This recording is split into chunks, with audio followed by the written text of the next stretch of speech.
touristes, comment je débarque et caché, je dépêché, vous autres montent au vallon, vous autres vacances, sans même silence, vous autres montent à venir, au vallon, histoire mille années.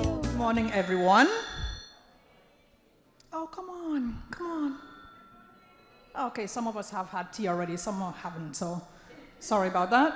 Now, I am going to introduce someone to you, someone you know very well by now. For those who don't, please make a time, get to know him a little bit better later on. How did this come to fruition? Movers and Shakers Roadshow. For those who've watched the documentaries, so you know a little bit about the speakers already. And the person who made it all happen is none other than Claude Bonté de Beauvalon.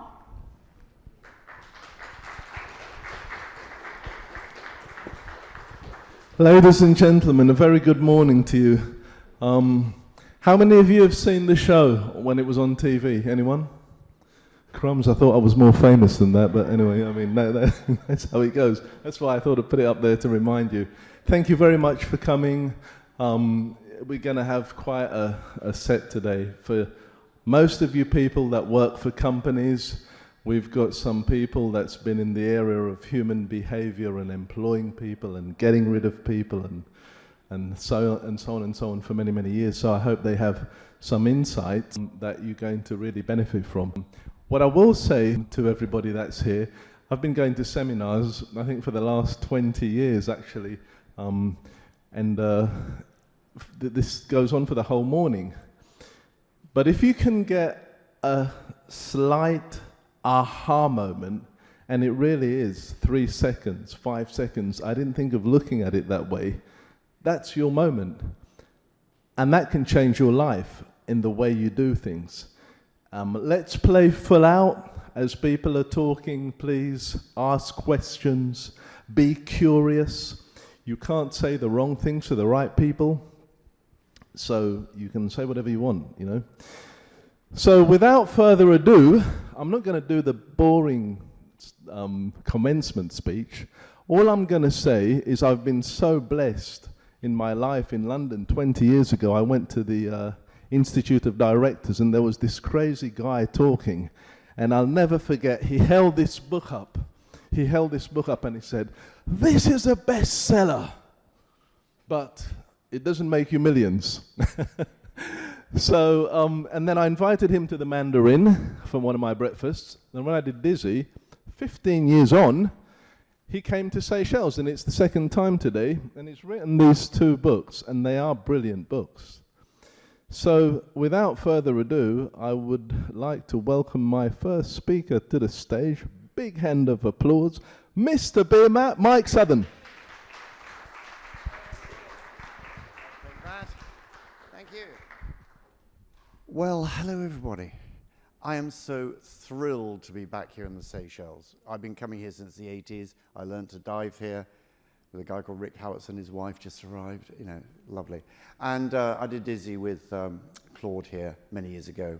And I'll give you a couple of tricks of the trade, how these things tend to work. So I do a lot of public speaking. Now, the worry for somebody like Claude is that I will just start talking and I won't stop. I will just carry on and carry on and carry on and carry on.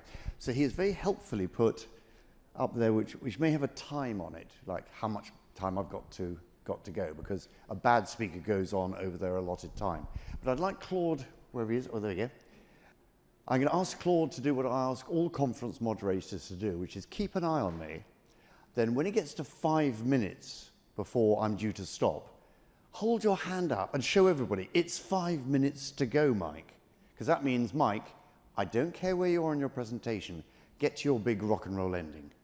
And if he does the 1 minute, it means finish the sentence and then get off. Because the worst crime you can do if you're a professional speaker is just go on too much and bore people, and you get into the flow and you're saying this, you're saying that, and time just shrinks. And you're thinking, I wish he would stop. And there's an old joke in the speaking world, which is everybody who speaks at a conference always gets a round of applause at the end. Most often because they've stopped. So thank heavens. Anyway, so there's another technique for speakers, which is to be called what's in the room. I'm not just going to give a talk like the same talk I gave last week and the week before. It's as if I'm not in the Seychelles. So I try and think, what is it about today that is different from me and perhaps different from you? And again, here's a tip. You probably won't pick this up, but today, if you look closely, I'm not wearing socks. Now, this is a big movement for me, because I met an entrepreneur in the UK, where it's very cold, as you know, who said, my dream is to be so successful as an entrepreneur, I never have to wear socks ever again. That's a good reason to come to the Seychelles. You do not have to wear socks here. So there we go. So I'm not wearing socks. Not that that really affects things. So it's great to be here. I've written a book. Let's just check this is working. There we go. My background very quickly, because what you're supposed to do when you're speaking is kind of establish your authority, because you're thinking, why should I listen to this guy? So I've got one slide, so you think, okay, I'm not convinced, but I'll listen a few more minutes. So essentially, I've been an entrepreneur for a long time. There we go. Over 40 years. I've done 20 startups. I won't tell you about all of them. Next thing is that back in the 1980s, I was at the right place at the right time, and I'll give some details.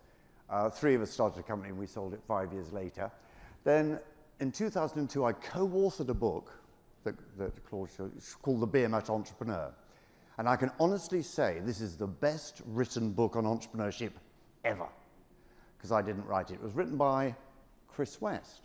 And this is something I'll talk about tomorrow when I talk about entrepreneurs, which is, in entrepreneurship, there need to be 2 of you. So I'm obviously the extrovert speaker, and I love to speak and talk about myself and da-da-da. Chris is the complete opposite. He's an academic. He's a philosopher and a novelist. He writes the books. And sometimes we do shows together. And half the audience likes me because I talk about stuff. The other half like Chris because he's clearly thought about things more than I have. And I'm an expert at various parts of entrepreneurship, but today is what's called intrapreneurship, which was our second book, which is now included in the first book, which is how to be an entrepreneur in an established organization like HSI. You know, you're an established company, you're making business, you're doing insurance. How can you be an entrepreneur in a place that has rules? Now, some rules are written down, health and safety. You can't disobey. Some are just unwritten rules.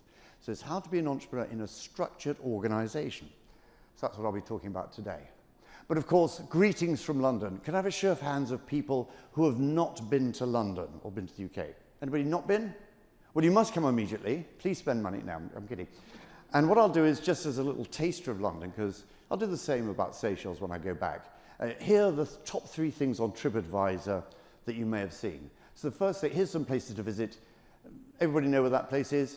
It's where the king lives, well, some of the time. It's Buckingham Palace. It's lovely. You must go there. You can visit there, and it's a great attraction. And then there's, of course, the House of Parliament. Big Ben is the tower, so that's a good place to visit.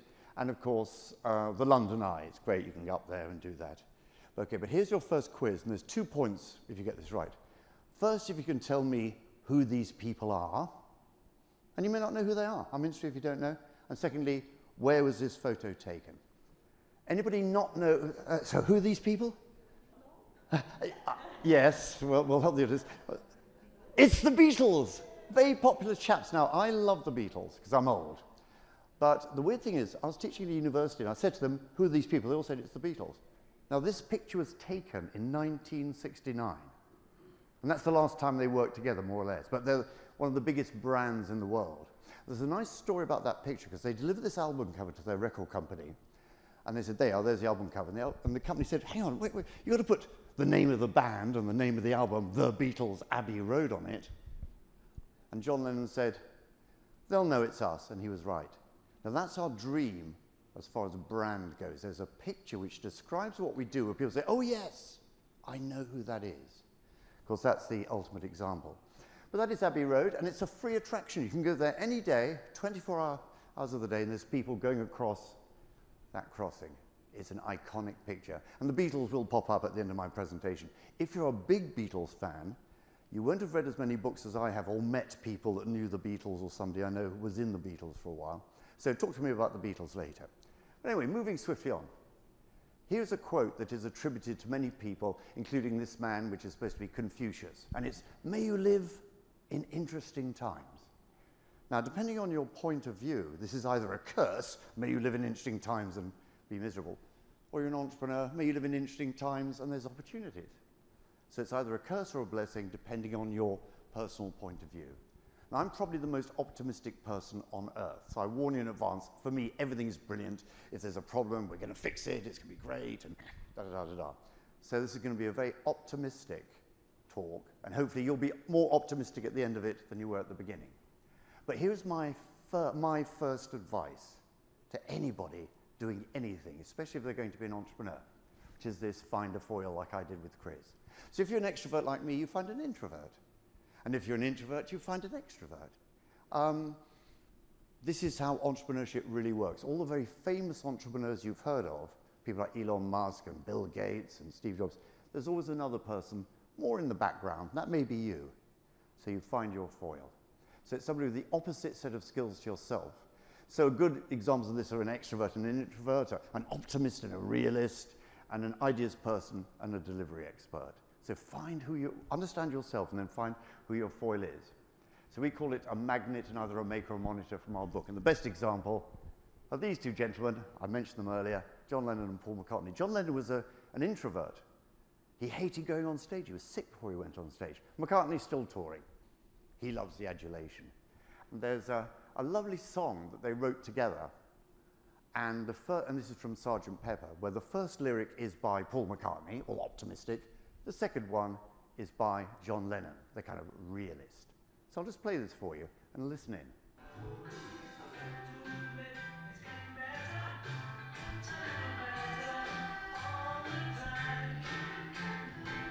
Got to admit it's getting better all the time, says McCartney. Can't go. You need the both, because I'm optimistic. Everything's going to be marvelous. If there's a problem, we'll solve it. Chris is saying, Mike, we need to think about a couple of things. But we've just gone through what I think is the worst recession ever. Recessions come around really like bad buses. Every few years, there's another one. I've been through several of them. Boom and bust, boom and bust. So the years that happened were 75, 82, 91, 2000. And when you see this coming, you know how to prepare. And you're ready for it. And a good time to start a business is in a recession, because things and people are cheap. But the one we've just had, economic misery, was compounded plus COVID. Yeah, I don't need to talk to you about that. These ghastly conflicts. And there's a whole new work from home culture, certainly in the UK, where people don't want to go to work. I can work from home. And they all say they're more productive. You need to be measured. And people talk about the threat of artificial intelligence. I don't know whether that's a big talking point here in the Seychelles, but in UK, what about artificial intelligence? What is it?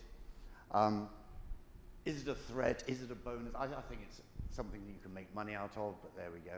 People are worried about it. And by the way, all the slides, sorry, you're taking pictures. Please take pictures, especially of me. But also, Claude's got all these on a PDF, which he'll send to you. So you might want to make the odd note, but you'll get all the slides anyway. So that's what people are worried about now. So why be an intrapreneur, as I call it? You're in a larger organization. It's not just you working from home. You're working in an organization, an insurance company. Why would you want to be it? So sometimes I do this like a Q&A. What do you think the main reason is? But I'll give you the answers, because I've only got a few minutes. Right. The first thing is, don't be embarrassed about making money. If you've got a new idea, it's got to make money. Otherwise, it's a bad idea. So it either generates revenue, or it saves money, saves cost. So let's measure it with money. It's the easiest way of measuring success. And why do we go to work? Well, it's to make a difference to ourselves and our family. So if we've had a good time at work and been successful and done new things, we can put more food on the table, take them on lovely holidays from the UK to Seychelles, or vice versa. Make a difference to the world. All of you are social entrepreneurs, aren't you? What you do is to make the world a better place. Why not? Because the world's in a terrible place. Here, the big thing is what an ecological paradise it is here. And everybody talks about that in the UK. Seychelles, isn't that the place where? And I say yes. And I can give them real examples of where you have the dream environment here, and well done you. Have fun. It's a lot of fun working, isn't it? We love to go to work. At least I hope so. It's fun doing different things, and if they don't work, well done for trying. Freedom to try new things, and you go to your boss, I've got this idea, well, yeah, let's try it, see if it works. If it doesn't work, well done. Some people are just entrepreneurs because it's kind of in their spirit. They can't stop themselves thinking of new ideas. They can be quite tiresome, these people, and often they're unemployable by large companies. They keep saying, right, I've got a better idea. We're not going to run a hotel, we're going to have a, I don't know. But the real reason we all do what we do is to create wealth. Now, wealth is different from money, and I'll give you a little definition. It's more a spiritual definition, because money is what you have in your pocket, in your bank balance, on your spreadsheet. You've got more this week than last week, you've had a good week, and vice versa. But wealth is what you would have left if suddenly all your money vanished. Maybe somebody stole it. Maybe you lost it because you were silly. What are you left with? Well, it's your reputation, how nice you are, how nice you've been to people along the way, what you're good at. I mean, I like to think that if everything went horribly wrong for me, I could go to Claude and say, Claude, I'm in a bit of a bad place. And he says, well, you're quite good at sales, Mike. I'll give you a sales job because you're good at sales. So he would go that extra mile for me because he likes me. He must like me. He's brought me here several times. I mean, after today it may be different, but I'm quietly confident. So let's all create wealth. So if you do, you'll end up like these people. Look how happy they are. I've no idea who these people are. They came from PowerPoint. They're actors probably, but they look pretty happy. They're having a good day. There we go. And I've just summarized it on the slides. When you do get your slides, because that one builds, you'll see that's what I said. So that's why that slide exists. So the definition of wealth, just to remind you, it's a real measure of your wealth is how much you'll be worth if all your money vanished. And it's every kind of wealth you can imagine, spiritual, emotional, physical. So you're all thinking, Mike, you are relentlessly optimistic. Yes, but. And in my job as a salesperson, it's always, I've got this great product or service. Yes, but. And the one that I get about the Seychelles all the time, and even from people in Seychelles, is we have an island culture, which is different to how you are in England. An island culture. So I thought, well, what is an island culture? I can tell you that we have an island culture in the UK as well. It's a bigger place. But I just came up with some ideas of things people might say, which is, yes, Mike, I can see you're optimistic. I see we should do stuff, but. And they come up with excuses for not doing cool and interesting things. And I just listed them here. If you've got another one, please tell me and I'll put it on the slide for next time. So here we are on an island. You know, that'll never work, that idea. Oh, we tried that before, it didn't work. Well, okay, let's try it again because we now have artificial intelligence. I'll do that next week. They delay. Yeah, I'm busy. I'm really busy. You know, that new idea, Mike, can't be bothered to do it. I hate tourists. Has anybody ever said that to you? You get that a lot in other countries. Maybe sometimes, especially when the cruise ships arrive, some of the Seychelles will think, oh gosh, not another load of tourists. But tourists is huge for you. So this is a bit of an issue. It needs to be thought about. Oh, I'm just miserable. My life is terrible. There's no point doing anything new because life's horrible and then I'm going to die. And anyway. And, I was told, you know, I'm going to come and work for you and steal all your customers and steal from you and so on. Now, that's a bad person. Let's be absolutely brutally honest about that. If you find somebody doing that, you need to fire them quickly. If they're stealing from you, well, it's kind of obvious. And here's the big one. Well, Mike, you don't understand the Seychelles. Great ideas, really appreciate you coming here, but the government won't allow it. Have you ever heard that? They say the same in England. And entrepreneurs and government are two very different things. But I get on really well with government when I speak to them because they mean well, but at least we hope so. They want prosperity and freedom and all the good things, you know, everybody to be prosperous and support for people who can't afford it. But when somebody says, look, governments are different here, I say, no, governments are the same everywhere. Everybody complains about them. And, you know, if there's not enough clickers in the Seychelles, the government should do something about it. I'm thinking, I'll start a business bringing clickers here, you know, and make sure the government doesn't put a tariff on it or whatever. Anyway, but I've just come back from another country, which is rather like you, a bit bigger, but quite colder. And that is a brilliant place. You may have been there. Oh, sorry, here's a quotation just to illustrate that point. I put this up as a joke, and Claude says I've got to put it into every presentation I ever do, which is a great quotation by a very wise man. Maybe it's Winston Churchill, maybe it's Nelson Mandela. Politicians make problems and entrepreneurs solve them. Do you agree with that? Now, you're probably wondering which great philosopher said that, and the answer was me. I thought that up.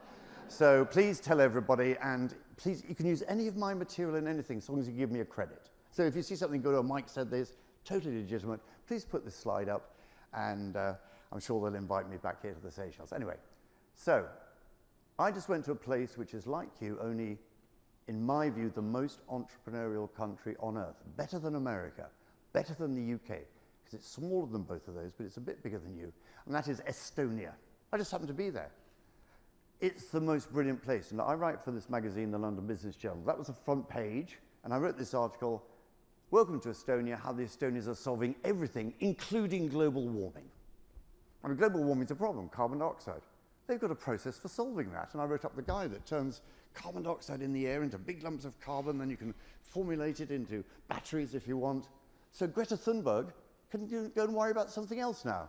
Well, they've got to build all these things, but it's a great place, Estonia. But there's a lot about how the Estonian government works with Estonian entrepreneurs that would be good messages to give to your government here if they're a bit worried about what we guys are up to. They've got a lot of processes to help entrepreneurs which work.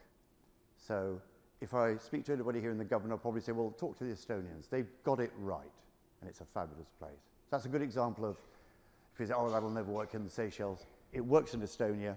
I think it could work here. But if somebody's unhappy at work, it could be that they have a terrible boss. I'm sure none of you have a terrible boss. And we call it seagull management. I didn't invent this, but I've appropriated it. So they're a bit like a seagull. Essentially, they turn up, squawk like crazy, crap over everybody, and then disappear again. That's a bad boss, and you might want to think about working somewhere else. Don't be this boss. Don't be a seagull manager. They say, oh, I'm right about everything. You've got an idea? No, my idea is better. I'm right. Everything I say or do is right. And they're probably not. Then it's the, oh, you belong to me. You work for me. You've got to do what I say, whether you want to or not. So do it, otherwise I'll fire you. Bad manager. Or do as I say, not necessarily as I do. Because they say, well, do this. Well, you did something different. Oh, yeah, but hypocrites, they're called. So don't be a seagull manager. If you have a seagull manager, you need to talk to them. Or in the worst case, find somebody nicer to work for who listens to you. Because the outcome of this, where people have seagull managers, is they say, nobody listens to me here. I had these ideas and this was wrong and I suggested something, but nobody listens to me. You often hear that in unhappy organizations. Or, I just can't make a difference here. I mean, I try, but it doesn't work. And here's the big one. I hope my boss is in a good mood today. They're going to come in any minute. Let's hope it's one of their good days rather than their bad days. So if they've had an argument at home, they come in and they take it out on the staff. Because a leadership psychologist friend of mine, a guy called Paul Bridle, asked employees, what is it you're looking for in a great boss? And they said two things. One is clearly a good, well understood strategy. We all know what we're doing, what the point is of being here, what we're trying to achieve. It's clear. We don't have to repeat it every single day. Then the next thing is consistency. So they are like they are every single day. Because some people are real sticklers for detail. Oh, hang on, no, this is wrong, that's, you know. But if you know they're going to be like that, you're prepared for it. Some people are quite sort of fierce in, no, we've got to get everything right and this needs to be moved an inch. You know they're like that, but they're like that every day, not put the chairs where you like, oh, and it doesn't matter, or no, why did you do that? So there's education for people to be entrepreneurs. There's certainly education for bosses on how to be a good boss. Because here's how we did it in the 80s. I was incredibly lucky. I was at the right place at the right time with the right people. And we went from 3 to 150 in 5 years, then we sold it for an enormous amount of money. That was the last time I had to worry about anything like a mortgage, 1989. We got it right, and I thought that's what all companies are like. Since then, I've discovered that not everybody was as good as that. So what were the magic ingredients we had in our company? It's called the instruction set back then. So we're definitely at the right place at the right time. We had some experts in a thing called the Unix operating system, which you've probably never heard of. But it became the internet and then the web. Back then there was 100 people in the world who understood it. We hired as many as we could. Right place, right time. And the team we had, from day one pretty well, there were 5 of us. And it was random. It just 5 people with completely different skills that were complementary. And we all respected each other to do our own part of the job. So if I just run through what we had, there was a strategy guy, Peter Griffiths. He had the idea, this Unix thing is going to be big. And we're like, yeah, okay, great. Then there were 2 people who did the actual technical stuff. We were doing courses and consultancy and those kinds of things. A finance and admin guy, and me doing sales. My only job was sales, bring in revenue. Nothing else, don't worry about admin, don't worry about anything else. Bring revenue in quickly before we go bankrupt. And We only delivered services first. We thought we were going to write software, never bothered in the end. And we did training consulting and bespoke software development. And we grew to 25 people pretty quickly. We hired some good technical people. I got sales in. We grew to 25 almost in 6 months. We went 3 to 5 to 25 in 6 months. And we hired well. I mean, I know a lot of you are in HR, and you all have procedures for hiring people, and get this right. Now, the way we did it, which you don't have to do, but I strongly recommend you think seriously about it, was everybody interviewed every applicant. I mean, it's more difficult when we had 100 people, but everybody met somebody coming in whether they're going to do sales or delivery or finance, whatever it was, and we all had to like them as a human being. They're obviously good at their job, they're good at sales, good at delivery, but we liked them as human. We'd go for a drink with them or a coffee with them. And we only hired what the acronym, which came from somewhere else, but Dave Griffiths, my partner, came up with this acronym. We only hired SWANs, S-W-A-N. And that's a SWAN, as you probably gather. But the acronym SWAN stands for they're smart. It's a difficult thing to say, but some people aren't very smart. They've got to have that sort of, well, intelligence. It's not knowing lots about everything. It's more, whatever it is they do, they're smart people. And I think you understand what I mean. They work hard. Lazy people do not work in a startup. You can't have passengers. You haven't got the space. Then ambitious, we want to be better, want to do things more, have more people. And nice. All of us have worked with horrible people. It's not great, is it? So when somebody comes in, are they a swan? Not a physical swan. They're smart, work hard, ambitious, and nice. Then we took them on. And in the 150 people we hired before we sold it, we only made 3 mistakes, which is a very small number. I think one of them is still trying to sue us. And our board meetings were very interesting because there were 5 people each with 20% for historical reasons. And so at a board meeting, day to day, the 2 brothers, the Griffiths brothers, ran the company. So shall we get more chairs? Shall we do this? Are we measuring everything? What's the strategy? They were running the company, 90%, the 2 of them. The rest of us just did what we did. I was out delivering, selling, and the other guys were delivering. But at board meetings, when we talked about should we get more chairs or should we hire these people, we each had an equal voice. And there were 5 of us, so we could have a vote. It's a bit like Strictly Come Dancing, if you know that program. So with 5 people, it's a 3 and a 2 in the worst case. But if one person was being a bit strange or had gone off on some tangent, the other 2 brought them into line, which worked really well. And any disagreements, we just had a vote. And our company culture, I mean, I look back on those days as being fabulous. We had monthly get-togethers. We did it in a pub, that's our culture. You can do it on the beach. You just get everybody together, where family members can turn up a bit later, so you've got to talk about work and how we're doing and what's everybody's got to do. Then the families came. We were a young company, so there weren't lots of extra people. I got 5 minutes to go, better speed up. We had some very light-hearted awards. So there's always an award, and the best award for everybody was the unsung hero, somebody that just done something to make a difference but hadn't made a big fuss about it. Unsung hero, that's a great, the quiet person who just quietly gets on and sort things out. Or, as we used to put it, pranny or idiot of the month, somebody who yet again has locked their keys in their car and is light-hearted. That was me several months, I have to say, there we go. But if you do decide to grow past 25, your company culture will change after 25.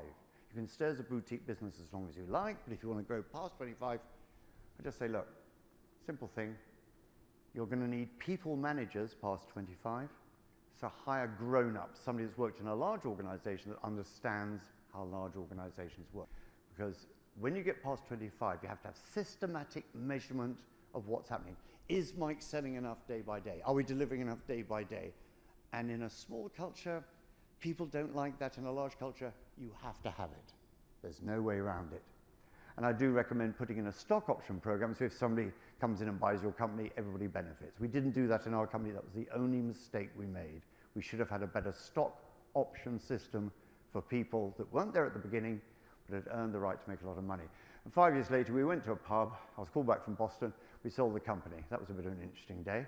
We had to literally get them in the room and say, we just sold the company to this man in a suit, because we couldn't discuss it in advance. Bit of a shocking day, but we had a reunion 25 years later. And they said, obviously, we're a bit upset you just sold the company, you 5 people. But that was the best company we ever worked for. And they've gone on to great things. But to understand people, you need to be a psychologist. Fortunately, there's Claude and there's Eleanor who are psychologists. They're expert at this. You've got to understand how people work. I've got like a working knowledge because I've been in sales, so I try and suss somebody out and listen to them, what kind of sell they might like. But good old Maslow, we were talking about him over breakfast. It was just brought up. He came up with a hierarchy of needs, because your dream is when people say to you in London, so what do you do? I live in the Seychelles. Oh, wow, that must be lovely. And, for example, I work at the Eden Blue Hotel. This is a fabulous place. The customer service here is fabulous. There's a fabulous people say, oh, lucky you. Yes, I work at the Eden Blue. I'm in charge of flip charts or whatever it is. Peer respect, making a difference. But Claude and Eleanor will talk about this in more detail, I'm sure, based around their experience being from the Seychelles. But I'll give you a final word from Confucius, because I've got 1 minute to go. Now he said, well, supposedly he said, nobody really knows, choose a job you like and you'll never have to do a day's work in your life. You come to work and it's like, it's not like work, I'm having so much fun. It's a dream, but it's worth it. Because time will shrink. It's like, gosh, is it 6 o'clock already? I've had such a good time doing whatever I do. Another good quote is from these guys here, the Beatles. John Lennon wrote this song in 1967 specifically for you, entrepreneurs and intrapreneurs. So let's just have a listen, see what he says. Watch this.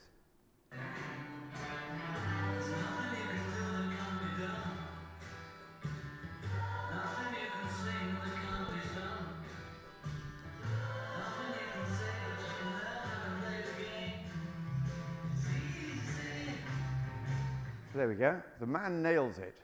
There is nothing you can do that can't be done. Nothing you can sing that can't be sung. Nothing you can say, but you can learn how to play the game. It's easy. Because in our book, Chris and I say, final word from me and Chris, that business is simple. Of course it's long hours and hard work and there's challenges and opportunities and recessions and this and the other. But when there's a problem, the solution is all really simple, and it's usually about people. Simple solutions to simple problems. So if you have a problem, ask an expert. If you want to talk to me, I'm here all day. I'm here for a few days. I'm here for almost a week. I'd love to talk to you. Ask Claude, obviously, because he's my boss. So, but thank you for listening, and thank you for the invitation to the Seychelles. Thank you.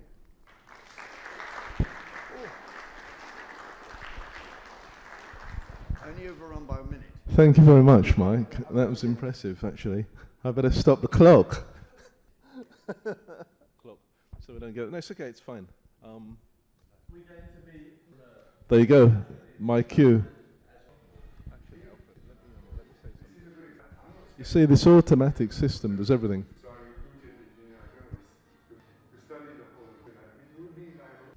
Ladies and gentlemen, Mr. Alfred Fourcroy.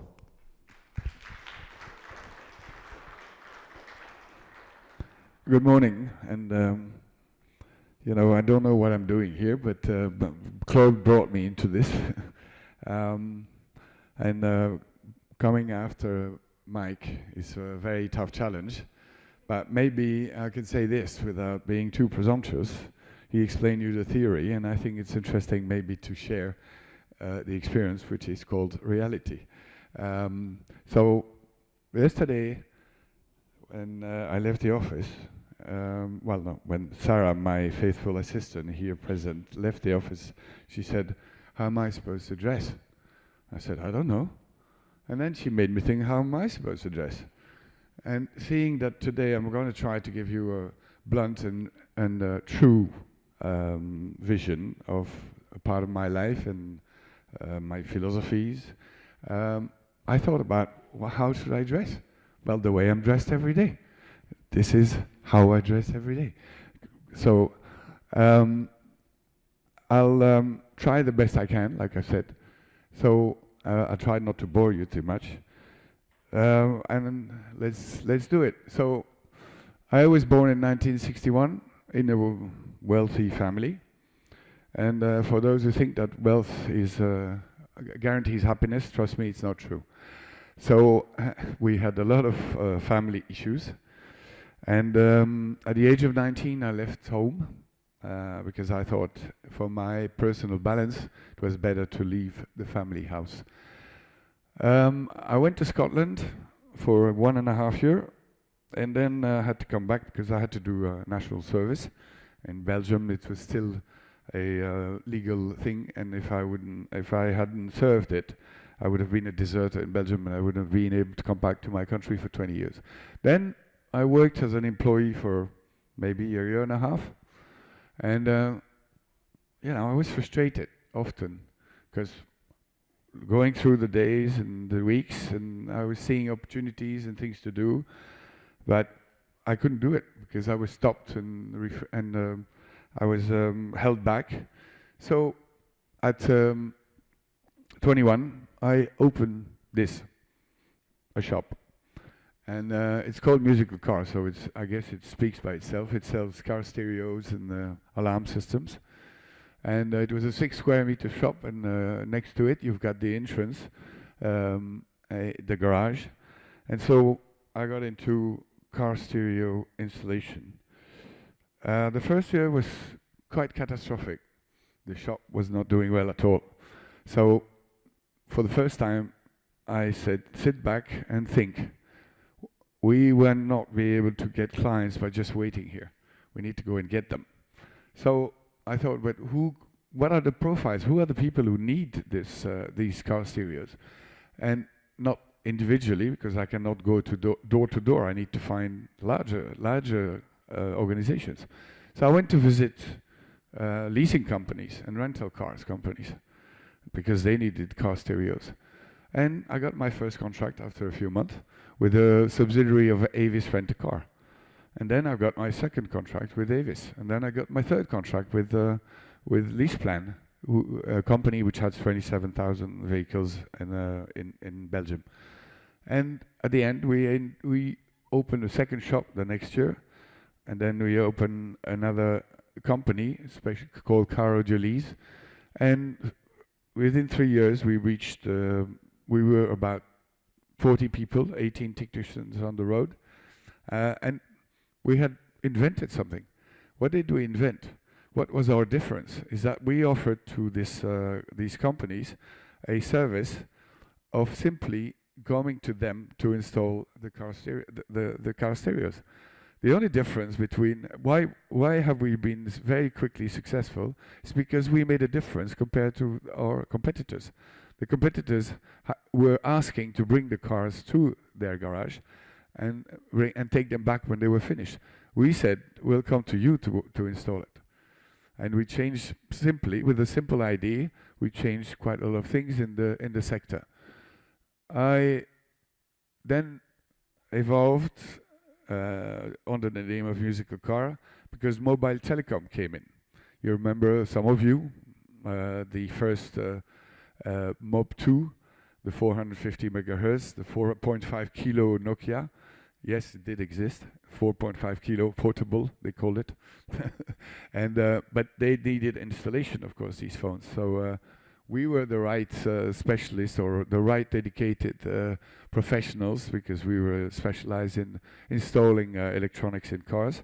So this came to us as well, and as a new business.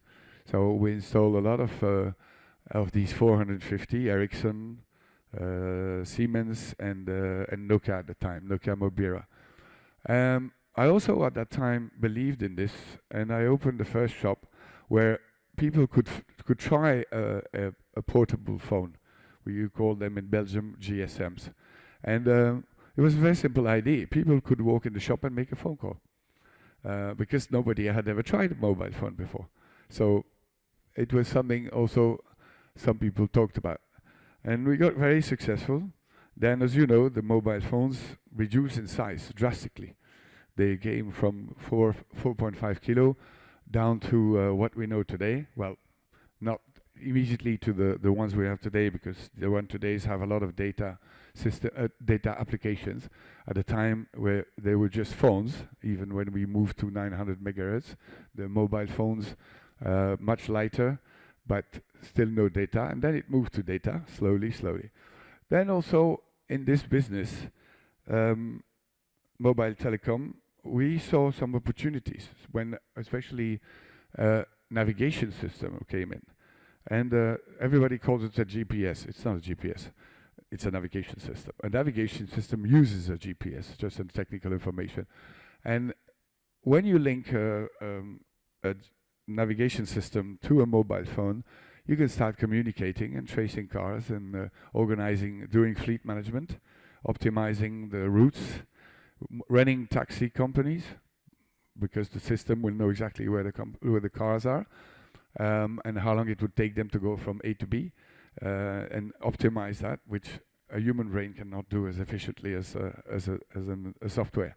So it was not just about selling phones. It was always to stay awake and see the evolution of electronics and mobile electronics. Then, of course, we had the more I would say, fun part. It was multimedia. So we started to put TVs in cars and videos, VHS at the time. Then the DVD came, and so on and so on. Not very safe and not very serious sometimes, because watching TV while you're driving is not a good idea. But we did a lot of these installations, and also, which because I'm a sound lover, we did hi-fi, so top sound. So voila, then that lasted 18 years, and at that point, I got approached by telecom companies, mobile telecom, to advise them. And at that point, I sold a musical car, but I kept the shop with the mobile phones. I started advising a subsidiary of France Telecom. I made boutiques for them. I made information systems for them. And then I was highly paid for that. But then something that changed my life completely around my 42. I had a call from my father, with whom I've always had a very bad relationship, because my father was not a friendly man. And as he always said, you choose your friends, not your family. And I always answered him, you're quite right. So we never worked together. We had never been able to work together. And but at that time he called in desperation, saying, my method doesn't function anymore. Please come and help me. I thought about it for quite a few months, actually, because I was a highly paid consultant in mobile telecom, thanks to 20 years of experience and observation and acquiring knowledge. Why would I go and help a family business? Finally, I did, and well, it has been a very painful experience, because when you realize that the problems of your family businesses is due to one person being, first of all, a very bad manager, but also a not very honest person, it's not easy to clean the board. But I did. And then, voila. Then slowly we came to, so I took the head of the company, of the group, and including ISPC. So now you're going to see the link. Oh, I'm going too fast, I think. I took the head of the company, including the ISPC store. So I forgot to say, the group was actually a wine distributor all over the Benelux, and also owner of 4 ISPC stores, 2 in Belgium and 2 in Holland. Now, and in 2006, somebody from Seychelles came to see me, because I was coming to Seychelles on holiday since 1986. I love the country. For those who know me well, you know that I love Seychelles. And I had contacts, and somebody through contacts said to this person, go and see him. Why see him? Because there was a complaint about, there was a negative result and a negative feeling of a lot of tourists leaving Seychelles regarding F&B, food and beverage. It came out of studies that the government was at the time running permanently. And so they were saying, very beautiful country, very beautiful hotels, nice people, but when you come to the table, it's relatively poor, and that made the experience not so good. So they asked me if I wanted to invest in Seychelles and bring food and beverage to a level of professional gastronomy, and we studied the case, and then it happened. In 2006 we opened. And since, and in 2009, I moved to Seychelles because there's been a family issues again. I totally disagree with certain things, so I resigned. I bought back ISPC Seychelles and I came here in 2009. Now, that's enough for my life. I just want to now to share a few things about how I think, my philosophies. And these are pictures from my family, my sons, my brothers and sisters, my father. And this is my grandmother, somebody very, very important to me, because actually when I was 3 years old, my mother died. So she replaced her in a very good way. This is my brother. I had an experience of having a mentally handicapped brother. Trust me, it's not always easy. This is also an important thing in my life. It's team spirit, because I practice field hockey, and it helped me a lot in my life. I won the cup as well, sometimes. Now, the move to Seychelles in 2009. So we opened in 2006, but I came here in 2009. And behind all this, there's of course a lot of thinking. And my way of thinking, because that's what we have been asked to share, I'll be blunt, I'll disturb some people today, I know, but I'll be true, because I believe that sharing must be a realistic and a true experience. So about entrepreneurship, I feel, and I went through the life choices. When you decide to be self-employed, you have to know as soon as you start that you're going to work a lot. You're going to have to make it a priority, and then life is about priority. It's, I have children, yes, but it's also a priority. But when you are self-employed and you start your own business, definitely your professional life is a priority. And how do you adapt that to your family? How I did it is, I said, when I'm with my children or my family, I'll give them quality time. Those people who go back at 5 o'clock and go home, or go to have a drink on the way home, and when they reach home, they sit in front of their TV. Mom is in the kitchen and the kids are playing somewhere else. Is that quality time? I don't think so. When you have less time, you concentrate, I did, to give them quality time. And when I was present, I was very present.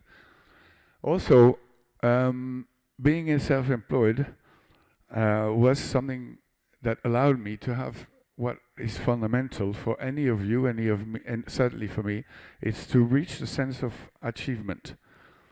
This is for me one of the fundamental basis for happiness, personal happiness, is to feel to feel a sense of achievement, not even self. I'm achieving something.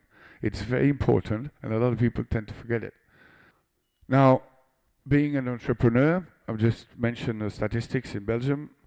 4 out of 5 self-employed and entrepreneur go bankrupt within the first 5 years. 4 out of 5. And I think it's a statistics everywhere in the world. And what happens in the 5 years? Well, the ones who fail in the first year usually it's because everything was wrong. The idea was wrong, the product was wrong, the people were wrong, so it just collapses very quickly. The second people is failing in the third year. These ones, it's successful first year, successful second year, and then third year they start relaxing, going back, enjoying their money, and they release the pressure or the discipline that you have to maintain all your life when you're an entrepreneur and you own companies and you manage people. And sadly, when you go too far in relaxing and getting away from your business, you end up going bankrupt. And the ones that do that after 5 years, it's just a longer process than the ones failing in the third one. So there is obviously a risk. The second thing also, which I would like to point out, is that sometimes, when I'm facing someone not really being very respectful, I say, I didn't put my money in the bank, like you. I didn't put my money in a savings account, safe in a bank. I put my money on the table, and I even borrowed to actually create my company. I took risk, and at the end, I generated jobs. So I generated wealth, Mike, and so people tend to forget that. We are positive people, we are optimistic people, because we go as far as not putting our savings and our money in a bank account, but actually putting it into a project which might or might not succeed. This is an element of proof. This is an element that a lot of people tend to forget. Now, this video might shock quite a few of you, but this is my sense of humor, and I titled it "Sense of Reality." It's second degree, totally, but sadly, there's a lot of very true things in that video. So, why did I show this video? It's a bit, I know it's very, very crude and well, a bit crude, but the world's population is made of different people, of different levels, and we have to admit differences. And we have to, as an entrepreneur, as an employer, we have to manage differences. And luckily, not all of the population, not all people on the planet have the same level of intelligence. Luckily, because they all want to be in my position. So we need to be realistic about these differences. And I completely confirm that in what is implied in this video, that the majority is not exactly right. So it's applicable not only for people management, but also for marketing. When I was in the telecom, I was paid to make systems, to make accessible systems, accessible services, things that people would understand. But then you start thinking the product and say, but who are these people? And you realize that 80% of them are relatively stupid. And in the 20% left, you have some people who are not exactly in that technology, or not very, they're not stupid, but they are not in this world, in this field, so they have difficulties with electronics. So this is a bit the idea of, well, it's what it's in this video. I think it's quite a funny video, but it explains also I think it illustrates some today's world reality. Now another point, I've never been to university. I left home when I was 19. I spent 1 year at university, and I really thought, this is not for me. I'm sitting behind benches listening to theory, and on top of it, I had in Belgium, they have a specialties. They filter students by with maths, which are not very useful, by the way, for whatever I did in my life. And I mean filtering, those who failed an exam, and including maths, could not go further. So I saw it coming, so I said, not for me. And, you know, I'm not comparing myself, of course, to any of these people. They are on another planet. But it's a very interesting, I think, slide, because good students become employees and self-learners become employers. And so education is one thing, but there's a much more important thing to evolve in life. I'll come to it a bit later. Now, attitude towards people. My philosophy is to be a mirror, a flat mirror. So I will send back to you what you sent to me, without any changes, any change of shape or style or anything. I like this this saying, and it might not be very Christian, not very friendly, but trust me, it helps a lot in life. A word about how I feel about pride. I mentioned that for me the most important value is a sense of achievement. This is how I feel happy. Sense of achievement, and of which, and whatever I do, I don't know why, I can't feel proud. I think pride leads a lot of people to an excessive feeling and an excessive self-confidence. I'm not proud to be Belgian. I'm born Belgium. I have nothing to do with it. I didn't do anything to be Belgian. My parents were Belgian. That's it. So I say I believe that one may not be proud of something she or he has done nothing for. And I'm teaching my children that as well. Do something and then maybe feel proud, but reasonably pleased. That's a slide. I am the guy in the middle. I don't do anything. I don't know anything. I'm an entrepreneur. I want to play a symphony when I create a company, and I'm listing the people I need. So I want a violinist, I want a pianist, or I need one, I will go and get it. And I want all these people to be much better than me at what they do, definitely. I want that they will be highly more efficient than I am, because my specialty is simply a conductor. I am, my quality, my experience and is to lead people, to team up people, and to make them work together and play the symphony correctly. But I don't play any instrument. And I'm happy to have a lot of people who do it much better than me. Now, another thought about IQ and EQ. Most of you are very familiar with it. An intelligent person for me is not only a high IQ, it's also a good level of EQ. You know, I've met a lot of people with a high IQ, but they were completely antisocial. And so most of them, they never succeed in life. So the combination, I believe that the combination of both is necessary to reach a certain success. You have to be reasonably emotional.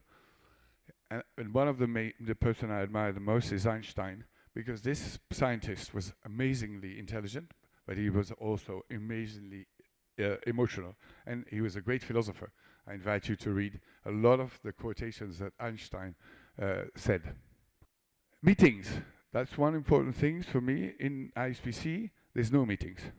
We run a company without meetings, because we've reached a level of communication among us that we don't need to meet. When we are progressing on a project, we are exchanging via WhatsApp, via Messenger, via email, via open door 2 minutes, or via at the coffee machine, or while we're having cigarettes outside. And we often reach the level of decision, the right one, without having to meet. I've been to meetings when I was in the telecom. I've been to meetings where there was always an information missing from someone, and the meeting was pointless, and we all wasted our time. I've been in a company where the meetings had to be held below in special meeting rooms because we couldn't gather in the offices because it was an open office. So we had to wait 2 or 3 days to get a meeting room. And at the end, we had the meeting and there was still an information missing because somebody didn't deliver. So we left the meeting without making a decision. And at the end, it lasted 3 months. I ended up actually making meetings in the cafe across the road. So it was much faster. Now, eyes wide shut. I said about education earlier, I don't have one. I didn't go to university. But one thing I can say I did, and I really push my children to do that as well, is to walk your life eyes wide open and connect your eyes to your brain and learn from the observation, learn from what you see. This will lead you to become an autodidact, a self-taught person, because you learn, I believe, and I did learn a lot more observing and understanding, thinking. You know, you see something, even in a shopping mall, I say, is that a good idea? Maybe not. And then, yeah, it's a good idea. I'll do that, but we can improve it this way. So never stop observing, never stop looking. There's every day something to learn. And then I would say, maybe this is my conclusion, well, it will be my conclusion. I've been with and you have also, never hesitate to say, I don't know. I say I don't know many times because I'm about to learn something. And learning on a permanent base, and learning constantly is fascinating. I'm 62, I still love it. I still love to discover. I love Google when the first time I saw it. I said, wow, I have access to the biggest bibliothèque in the world. But now people spend time on TikTok. Right. I don't know. So use Google. And I push all my employees. I said, but if you don't know, Google it or ask. And like I said, when you're in society, when you're with anyone, family or whatever, even my kids, I say, I don't know. And sometimes my child looks at me and said, what, you don't know, Dad? No, I don't know. Is there a problem that I don't know? Explain to me. And you've had these reactions, certainly, people mocking, people who say, I don't know. But don't quit. Continue to say, I don't know, because you're about to learn something. Thank you for your attention.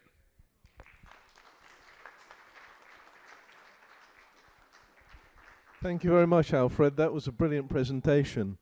For the people that listen to Alfred, as you can see, he's absolutely been right the way round the cycle, and to get him here to do this has been quite something, actually, I'll say that. And Mike's flown 1,000,000 miles to get here. What I want, how many people here actually are heads of department? Put your hands up. Heads of department. How many of you here are how many of you here are managers? Put your hands up. How many of you are just like employees, not just employees, but employees rather than heads? Put your hands up. There's a few of us.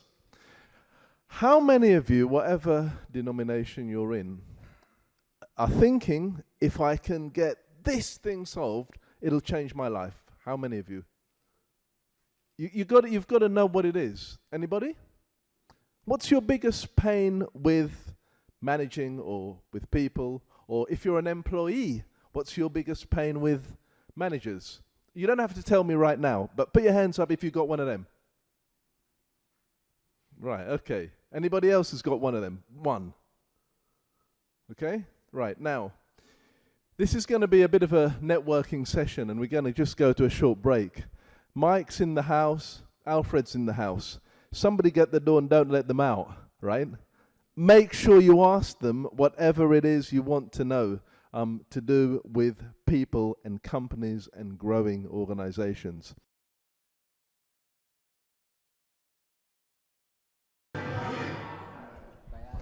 Ladies and gentlemen, hello again. Did you all enjoy the first part? I can't hear you. I said, did you all enjoy the first part? Yes, we did. Come on, one lesson learned. What was it? One thing. You all heard it, right? All you need is love. Do, do, do, do, do. Right, now, cue the music, please. The introduction.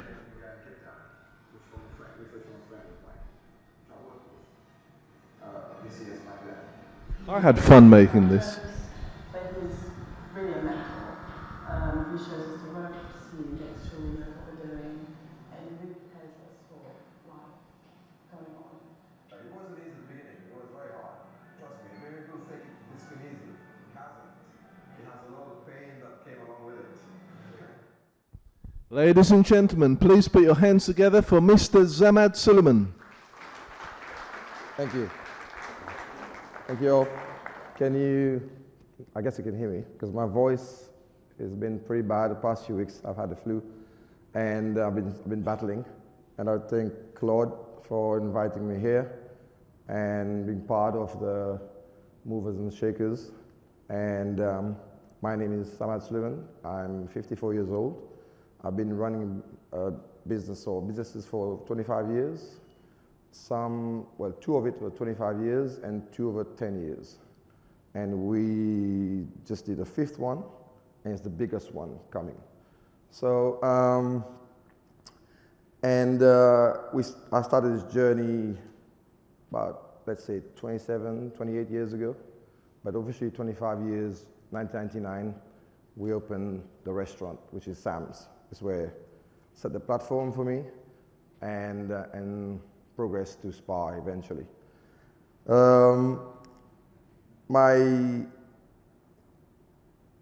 What can I say? It's part of our family that the business from my grandfather, which was one of the best in Seychelles back then, to my father, and now me. So it's in my genes, business to be a business owner.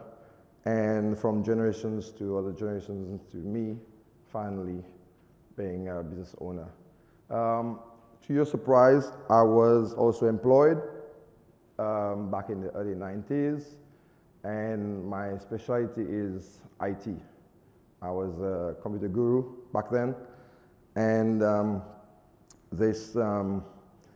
being a computer expert back then really propelled me to what I am today. All my companies that I run and own are fully computerized, from front to back end. And even Spa is probably one of the most sophisticated systems we have in place. We also have electronic labeling, which is the first in Seychelles, and all our accounting systems are interlinked with our front-end and back-end systems. So this gave me an edge when I started having my own business.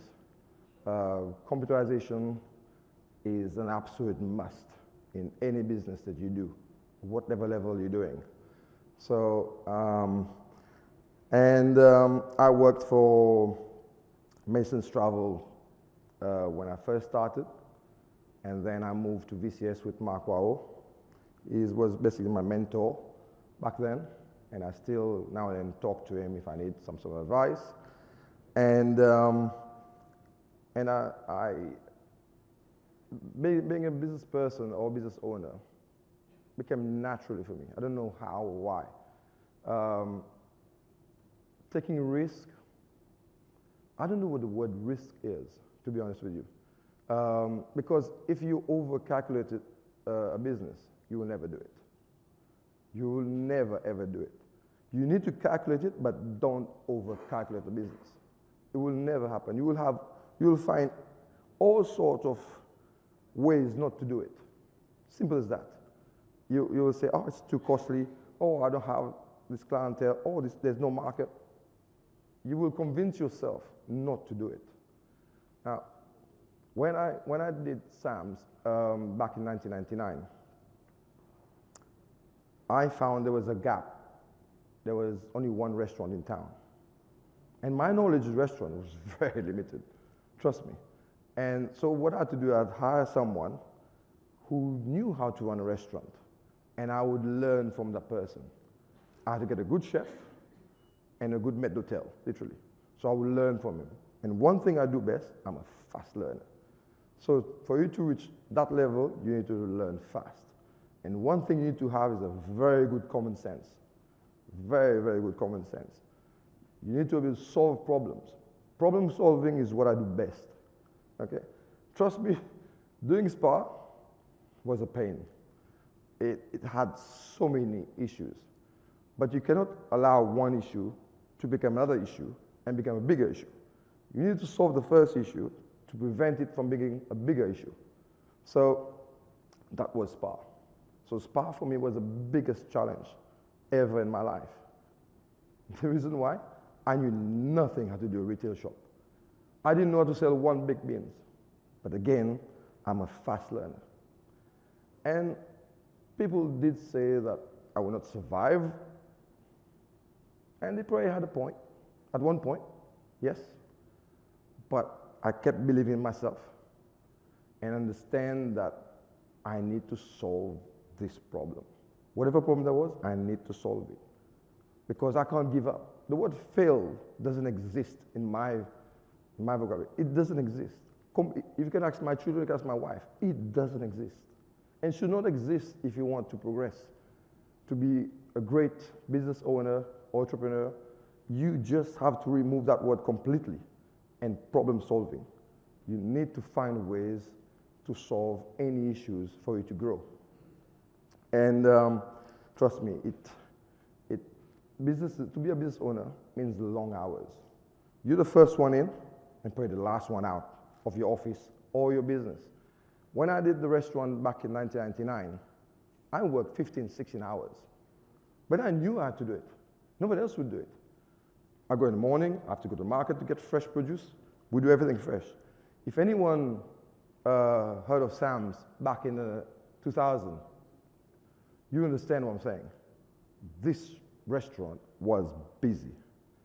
I see Bravo today, very similar. Very busy. But you have to be hands-on. I was there morning and night in that restaurant. I would learn to do everything in that restaurant because one day I might be short of a staff. So I actually learned how to make pizzas. I learned how to make cocktails. I can do any cocktails. You tell me I can make any cocktails. You might look at me as a spa owner. Yes, I learned how to do it. I had to do it. Because one day, one staff won't turn up. And I had to cover that person. So, and even going back 6 years ago, I remember my youngest daughter, Elle, she's here with me. She was 13. I remember that very, very well. And it was, I think, the 31st of December. I was still a spa owner, but we were short of staff. We were just very short of staff. It was 31st of December. I called her and said, we need to go to work. Obviously, they've been trained. All my daughters have been trained. And so I said, you handle the takeaway, the fast food section. I'm going to handle the restaurant. And that day, I think we did over 80-something thousand rupees that day for a small restaurant. And she did over 40-something thousand rupees handling. She was 13 years old, handling the fast food section. And I remember telling her, driving home, I think about nearly midnight, I said to her, what you did today, nothing should fear you going forward because you were able to handle that section perfectly. Because when we closed the till, we counted everything tallied perfect. So having work ethics has to be there. You cannot compromise the hours to spend in the business. You just can't. And I always tell people, if you want to open a new business, you've got to spend time in your business. Because it's like a baby, especially when it's first started. It's like a little baby, you got to feed it. You got to make it grow. And when it grows, you still got to look after it. No matter, I've got kids. They're 20-something. I still have to look after them. It's the same thing.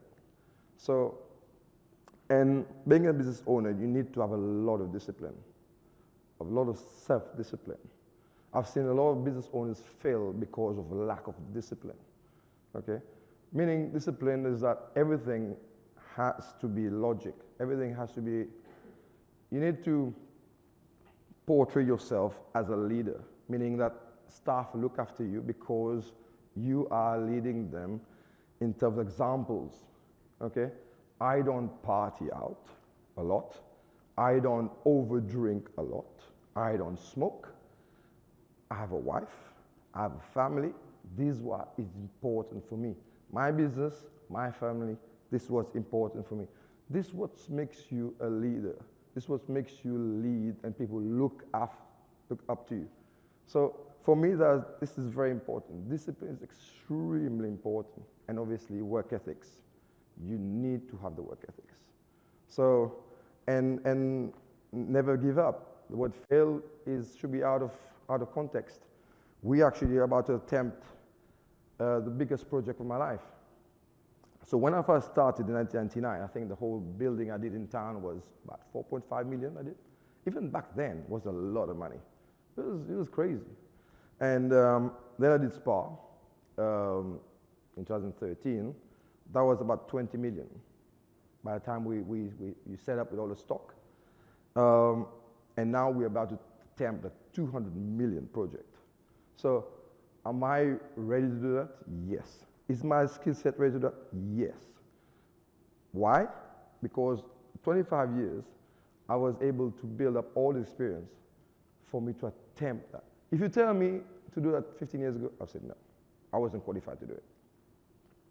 And like Alfred, many of you guys will be surprised again. I didn't go to university. Okay? Now, who do I employ? People who go to university. Okay? They can be smarter than me, but I'm the risk taker here. I do not over-evaluate any projects I do. Now, the 200 million project, yes, it will have its challenges. If tomorrow I go out and say, that's going to be a walk in the park, I'm just fooling you or anybody else. It's not, and I know it's not. I need to prepare myself mentally for me to do this project. And that's because of years of experience I've gained of pains and school fees that you pay along the way, of learning to be a business owner. And trust me, it's not easy. Anybody who tells you it's easy, it's not. Because you get sleepless nights. You're always thinking, how am I going to solve this? And for example, SPA was a typical one where we were struggling. In 2015 and 16, we were really, really struggling. I mean, struggling really bad. And I did one little thing that changed it completely. And the thing that I did, was my main problem was my main supplier in South Africa, which was Spar. They still are my main supplier. But they have no idea how to do export. Absolutely zero. They don't do export. They transport from here to that shop in a truck. They don't transport from here in a vessel to Seychelles. That's not their game. So, but I'll help you. Any way forward, I will help you, any form possible. But I was a small fish in a big pond. Very quickly I learned that I was a small fish in a big pond. So they will help you, but they want like push the bar for you. You understand me? So you need to make a plan. Now, cargo will arrive here expired. Cargo will arrive here damaged. So you lose money. You keep on losing money. So, so the only way for me to do this, just one day, I decided to open my own company in South Africa with a friend. So the friend has 95, I have 95%, the friend has 5%. And then I have total control. I'm a control freak. I like control. So I control what I buy, how it is packed, and how it is shipped, and when it is shipped. And that was the game changer for it all. By just tweaking that little bit there, so I have 5 staff in South Africa. I have a company, I have an office there.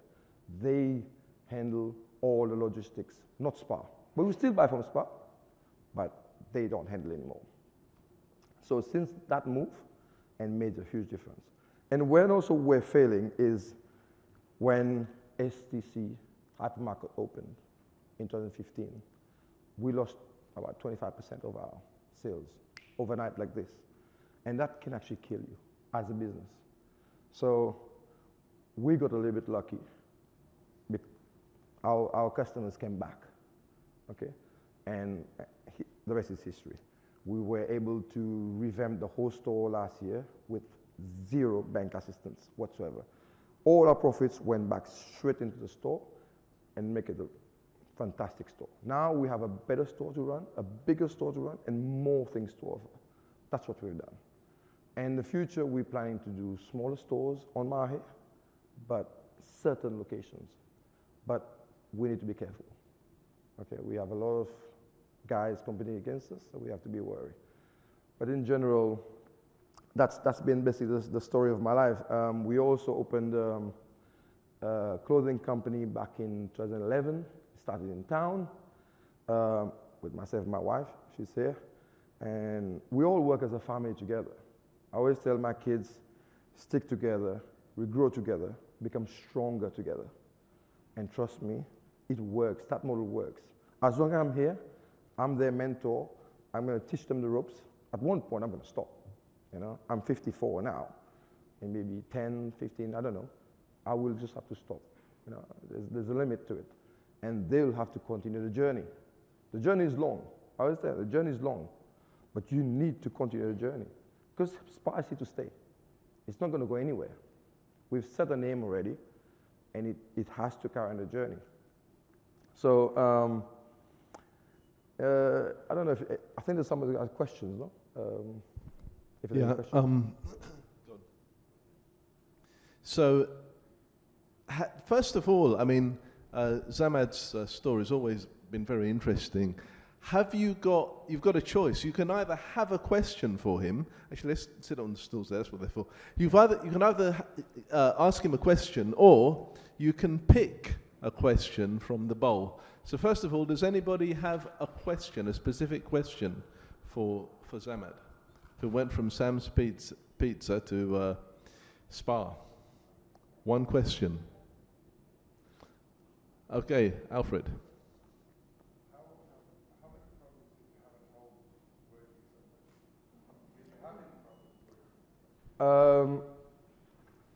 The answer is no. I have an amazing wife who's very understanding, and we've been together for a very long time, and 17 years now. And she mellows me down. I'm a very hard-headed guy, and I don't like taking no for an answer, but she calms me down. Okay, and you know, so you got to have the right partner by your side, and she was key to it. And people ask me why from Sam's to Spa. I believe in myself, my skill set, and I believe Sam's was, I could do better. I could do way better than Sam's. But the thing is, why did I do earlier? The timing was wrong. Remember, the country went bankrupt in about 2009, 2008, 2009. So I couldn't go to Spa in 2009. It was impossible. There's no foreign exchange. So the timing has to be right. So I remember telling my wife, 2011, when the previous administration, I think it was under James Michel, opened up the economy and opened up the foreign exchange. I remember telling her, this is a game changer. And if we don't act now, you might miss the boat. So this is when we started the clothing business. And then when I wanted to move the clothing business from town to Eden, meeting the landlord of Eden Plaza, I saw this big square box because she had the blueprint on the table. And I asked her, what is this? She said, supermarket, are you interested? I said, no. But then went home. I said, wow, I've been to South Africa so many times. I said, wow, a Pick n Pay here will probably work. Now, my philosophy of opening a business here in Seychelles, I've got 3 boxes I tick for Seychelles. That's my philosophy. It could be different to anybody else, okay? Number 1 box is the location. You've got to have the right location. If I open Spa in Takamaka, for example, would that be correct? It would be wrong. And the second one is basically timing. At the time when I started this journey was 2012 to do Spa. And like I said, the economy just opened, foreign exchange was free, foreign exchange bureau was being opened left, right, and center. And so for me, I was able to import, I was able to pay my suppliers because there is foreign exchange now compared to before. You have to go through a pipeline, if I remember. And then the third one was the gap. This is the most important one. I found out there is a gap between STC and ISPC. So I need that gap. So Mr. Fuqua and I didn't get on for a little while because I took his gap. You understand me here? But we're friends. Listen, I understand why. I'm mature enough to understand why he probably was angry at me. I'll probably do the same if I was him. But he's also mature enough to understand that I'm a business owner and I'm here for the long run. I'm not here for the short run. I'm here. I build businesses for long term. My restaurant is 25 years today. There's a reason why. It hasn't been closed. And still, it doesn't make that much money as before, but it's there. It's part of my legacy. And I don't think that will close anytime soon anyway. So, and people can say, can I buy a restaurant and run it better? You probably can because I'm not there anymore, but I will not. You understand me? So, that 3 boxes, if one box doesn't tick, doesn't mean it will not work. But your effort to make the business work will be doubled or tripled. But if all the boxes are ticked, your effort will be less. Now, you might ask me, this big project I'm doing, does all the boxes tick? Only 2 ticks. 1 doesn't tick. It means I need to work at it. Which box doesn't tick? Is the timing one, doesn't tick. The gap ticks, the location ticks. Location's on Eden. The gap, there is a gap. I want to tell you what it is, there is a gap. The timing is not right because economically and the world, with the world wars, it is a problem. Okay, for me it is a problem, but not a great problem. It's a minor problem, which hopefully by the time we finish, the timing will be right. Okay, so it is a gamble. That's what we do. We're risk takers. Okay, and you might ask me, but why are you doing such a big project when you're comfortable with Spa and other businesses? It's about a challenge. It's who we are. That's what we do, guys. It's not just about the money in the end. It's about what we are, what he is, what I am. And I'm a proud Seychellois. I was born here. My parents was born here. And I'm probably the only one sitting here as a Seychellois. And I know there's another one, he's on Prale, who thinks exactly like me. And with no fear. We don't have fear.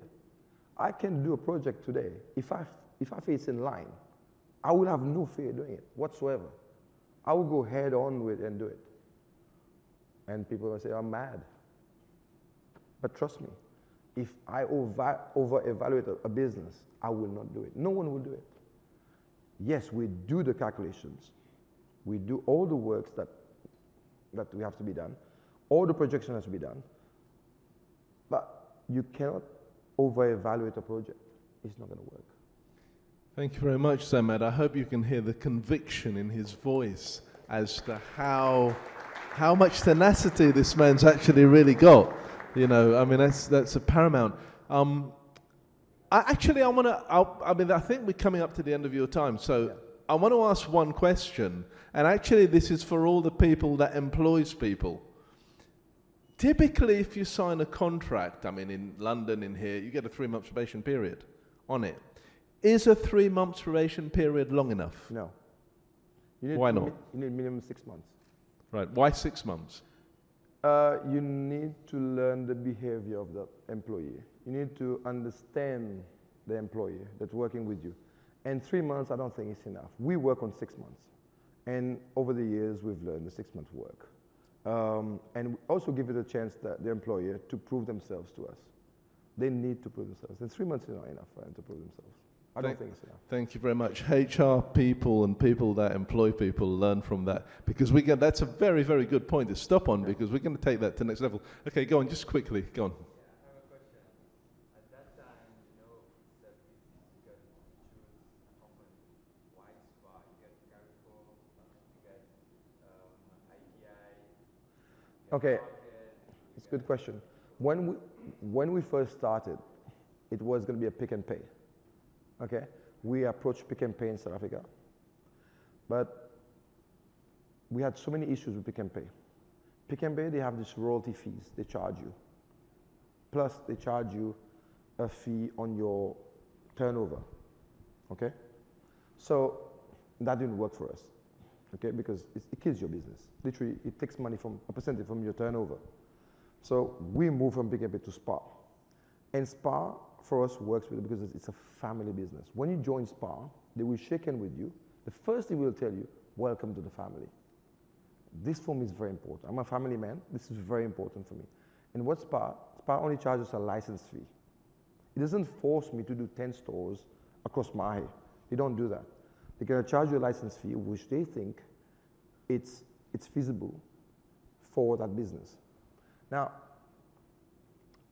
we can do the same thing in opening a McDonald's here. So what I did, I actually piggyback on Spar South Africa to earn the license for Spar and Seychelles. So I'm basically a Spar license with South African, but cross-border. You understand me?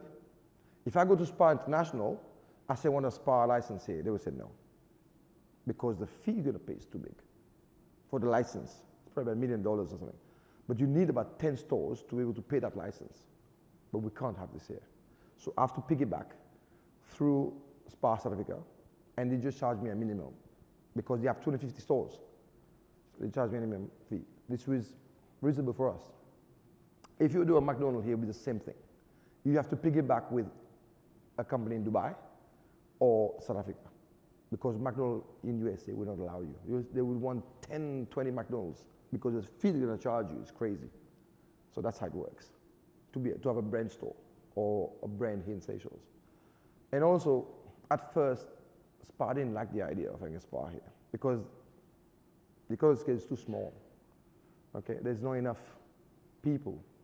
You can't do 3 or 4 stores. They don't do small stores, Spar. They do big stores. So they didn't like the idea at first. So there's a lot of pitching from my side to convince them to do it. At first, we didn't open a Spar store. It was something else. It was Food Mart because we didn't get the license. So I had to convince them that we can do this here. So they gave me a trial run for 2 years. In 2015, they agreed that we can do it here. That's why we got a license.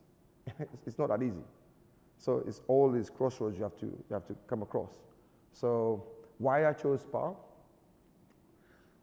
Again, I knew nothing how to sell baked beans or anything on the shelf. So you go to someone who will help you set up and learn from them. Learning part, guys, learning is key here. You've got to learn, but you learn from the best. So you go to them, show me how to do this. Show me how to set up a store. Design it for me. I will follow whatever guidelines you give me. And trust me, we follow exactly whatever guidelines they give us. For the revamp, I didn't design the revamp of Spar. They did. They tells you we're going to change it to this and this and this. And this is the guideline we follow. And we follow the guidelines. Uniform. I'm wearing a Spar uniform today. This is the Spar uniform that all the stores wear. I can't change that and put my own Seychelles and other stuff. No, that's a guideline. The logo. Outside, if I put the logo outside Eden, they give you specs how to do the logo. There's guidelines you have to follow. So there are new signs coming up. Mr. Eger called me and said, can you send me your specs? I send you your specs. And that's how you do it. You have to follow, or else they're going to cancel your license. Very easy. If you do fraud here and you get caught for fraud, your license will be revoked. All these are laid down to you. So whatever you do, you cannot operate a business thinking you can steal from government or steal from somebody else, whatever it is. They're going to catch up with you. And when they catch up with you, you're finished. Samad, I mean, that was amazing. Very, very inspiring. Guys, put your hands together, please. A big hand for Samad. Thank you very much. Thank you very much. Really appreciate it. Right. Okay. A little bit of theatrics there, but what's all that about? You'll discover as we go along. So, how many of you employ people? HODs and managers and things like that. Put your hands up. Put them high. Put them high. Okay. How many of you are employed by people? Okay, that's interesting. That's interesting. Yeah, no, you're not sure. You're not sure. Okay, all right. How many of you, as kids, enjoyed playing games like Snakes and Ladders and Ludo and things like that? Yeah. No. Okay. How many of you people are, apart from your work and things like that, how many of you are in a relationship with a significant other? Put your hand up. Okay. Okay, so how many of you have been in a relationship with your significant other for many years? Okay, all right. That's quite a lot of people, actually. So how many of you have got kids? That's quite a few of you. How many of you think that kids play games? That's a good one. How many of you think that adults play games? Oh, wow, okay, we're getting somewhere. I'm surprised some people don't have their hands up. How many of you think that adults play games? Adults. What I want to introduce you to, which was very, very interesting, listening to Mike, listening to Alfred, and listening to Samad, is they've all been in organizations that have a lot of people. And where there's a lot of people, excuse my phrase, but you know, like shit happens when there's a lot of people. Just naturally, because there's a lot of people. Now, this is transactional analysis. So we made up with parent, adult, and child. Okay? Parent, adult, child. How many of you have heard the phrase, throw your toys out the pram? Anybody? Like, has anybody thrown their toys out the pram in the last 7 days? The last 14 days? You see where I'm coming from? You lost your rag, didn't you? Now, don't tell me, I don't need the context, but I want you to get that moment when you lost your rag. with your kids, with your significant other, or with a member of staff? Anybody? We've all done it. We've all done it. Okay. So, what I want to show you in a game, and it's important that you guys understand that. Why? Because you're in a relationship with your significant other, but you're in a relationship with the people that you work with, right? I've employed people as well, and it was getting rid of one every Monday. So a game, psychological game 101. You know, Eleanor will actually tell you how this applies in Seychelles a lot more, but this is very interesting. So to call it a game, you've got to have 3 people in the game. You've got to have a persecutor, okay? And you've got to have a victim. And that's a simple thing. You're persecutor and a victim, and you've got to have a rescuer. Okay? Now let me give you an example of that. Persecutor. How many of you have been in the situation, employers, where somebody, for whatever reason, says, well, I'm going to be late, or I'm not coming in at all? Anybody? How many of you? So how do you feel when the person says that? Talk to me. There you go. You haven't got a choice, have you? They've persecuted you and they've made you the victim, right? And at some point you may have a rescuer. The problem is, though, how many of you have had run-ins, or you've had to go and meet employment in Seychelles? The Department of Employment. They might rescue, but it might not be in your favor. How many of you have tried to how many of you have ever seen a couple arguing? They could be family, and you've tried to get in the middle of the argument. Anybody? No, Laura knows better. Or 2 friends. Anybody? Maybe friends falling out? Right, yeah, and then you go in. What happens to you when you go in and say, hey, come on, I mean, let's go. What happens to you in the end? Do they really listen, or do they turn on you? They both turn in on you, right? Now, yeah. I'm gonna show you as we go along.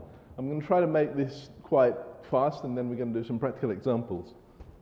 But how many of you are in this mess? Anybody put your hands up?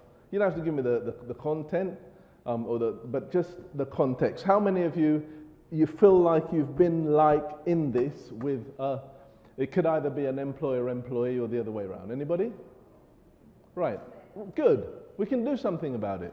Right, okay. So this is cool. It's Karpman. You can Google it. It's called Karpman's triangle. Or sometimes it's called the loser's triangle, because it's a no-win situation. I'm going to moan at you, you're going to get angry, and so on and so on. And then the employment might rescue, but it might not be in our favor.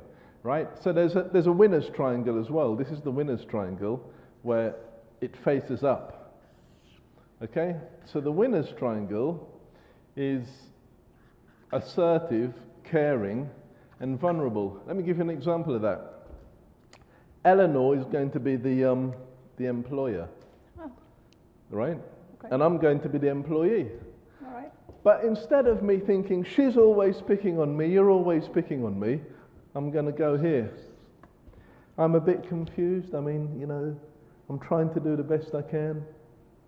Okay. And I came in late today, but, you know, it won't happen again. It won't happen again, but if it has happened for 5, 6, 7, 8 times, then what? I don't know. I mean, I promise it, you know. Okay, so then you're acting vulnerable. All right, in those cases, most of the time, what happens, you're like, okay, you know what, I can't really throw that person out right now because I need a member of staff. So you say, okay, you know, yeah, this time, but don't let it happen again. That's what we say most of the time. But then sometimes it happens again and again until it comes a day, then you say, all right, I think maybe then you have to become the caring person. I think this is not really for you. You can't say just go to the, would you do that? Would you say the door? No, you wouldn't, exactly. So I said, okay, I don't think this job is really for you. Maybe it's about time that we call it quits, that's it. So you're still caring, aren't you? You're not being the horrible. Now what happens if I take one of those positions up here? Persecute. You're bloody moaning at me all the time I'm late. I know I'm late every Monday, but why are you moaning at me? Why? Nothing's working. What do you mean it's not working? I've been here for a year. I try. Do you know there's Susie, Tessie, Talma, all these are working for you and you're not doing nothing? Come on. Okay, stop. Just 2 minutes. Thanks, Eleanor. She's a pretty good actress, isn't she? How many of you have recognized these dynamics? Yeah. Come, put your hands up. How many of you have stayed in that position for a little bit longer than what you had to? Fair? So these are two things, and this is the loser's triangle, and this is the winner's triangle. My point is, know which one you're in and when you're in there. And I can tell you that in a bit like being in any relationship, there are many reasons to be the persecutor, isn't there? Oh yeah. You see? Yeah. Or you can just say time out, Time out. and be quiet. My good friend there, the learned gentleman in the front row, you got very quiet. But the thing is about at some point saying time out, quiet, because you don't want to be the persecutor and the victim, right? Now, this is Karpman's triangle, and it's just a classic psychology piece. This is the winners and the losers triangle. Now, I'm going to tell you another story, and since we're in Seychelles, I'm going to use the scorpion and the sea turtle. Now, how many of you have had somebody working for you, and they do a certain amount of behavior, just like Eleanor was saying, yeah, but you've done this for years and years and years and years, and you don't change. Then you either live with it or you get rid of them, right? So how many of you have got one of them? You've employed somebody for maybe, 5 years or so, and they're just doing the bare minimum, but no more. Anyone? They just do the bare minimum, but no more. They just do the bare minimum, but no more. Now, this is another thing that you need to Can I just Go. throw your question another way? Go on. Now, there's lots of people here who work for someone or with someone, right, for a company. How many of you actually just go and say, oh, when it's 8, and this desktop is not switched on until it's 8. Then 8 or 10, we go to a little canteen. Oh, no, that's my coffee time now. Yep. Then come back 8:30. Okay, I'll sit down. I'm talking about those who sit down in an office, right? 8:30 we sit down, and we're like, yeah, okay, fine. So and so's looking for me. What? Yeah, but it can wait. Yeah, I just have to check this out. So the nation is open now. Wait till around 9. Maybe you're not that bad, but how many of you actually say 8 and 5 to 4? I'm off. I'm sure I'm not going to see any hands, but let's see if anybody is daring enough to put their hands up. You don't have to say your company or your name or anything. I mean, what happens in this room stays in the room. Or if it has happened in the past, maybe it's not the present. Shall I say it this way? Maybe it happened in the past where you worked before and you felt like this was the kind of relationship that you had, and you said 8, 4, out. No? Yeah, I have. Thank you very much. Oh, you've seen it. Where I was working Okay. before the government, I have seen like quarter 20 to 4 toilet, and then just come back, switch off, 5 to 4 hours of the Okay, all right. Did this affect you in any way? Like, were you working there, or was it just something that you witnessed? I noticed Okay, you saw because you were the first one in and the last one out. So Okay. you notice these things. All right. But maybe now if there's things like clocking in and out. Clock out at 4, clock in at 8, clock out at 4. I'm just wondering about cell phones now. Do people really work or they spend their time on their cell phones? Fair enough. That's fair enough. That's quite a distraction and addiction as well. Okay. Now, I'm going to tell you the story about, it's a classic, yeah, the turtle and the scorpion. So the turtle, some of you may have heard the story before, the turtle wants to get over to his family on the other side of the river. So the scorpion says, hey, look, you're going over there. Can I jump on your back and hitch a ride? And the turtle's a bit confused because he says, if I let you hitch a ride on my back, you're going to sting me. You're a scorpion. I mean, you're going to sting me. Scorpion says, no, I won't, because if I sting you, we're both going to go down. So the frog's a little bit confused by this, or the turtle's a bit confused by this, and he says, okay, all right, jump on. So they go across the water, and halfway through, what happens? The scorpion stings the turtle. And the turtle says, I don't believe it. Why did you sting me? Like, you're going to go down, and I'm going to go down, and we're both going to die. And the scorpion turns around and says, the reason why I stung you is because you're a turtle, and I'm a scorpion, and scorpions sting turtles. So that's something about behavior, right? That's just who I am. Now, even if I've said that, now I want to really, really get into your heads. How many of you have got a belief that this person can never get better? I have to live with them. It could be the person at home, or it could be the person in the office. No. But how many of you have got that belief?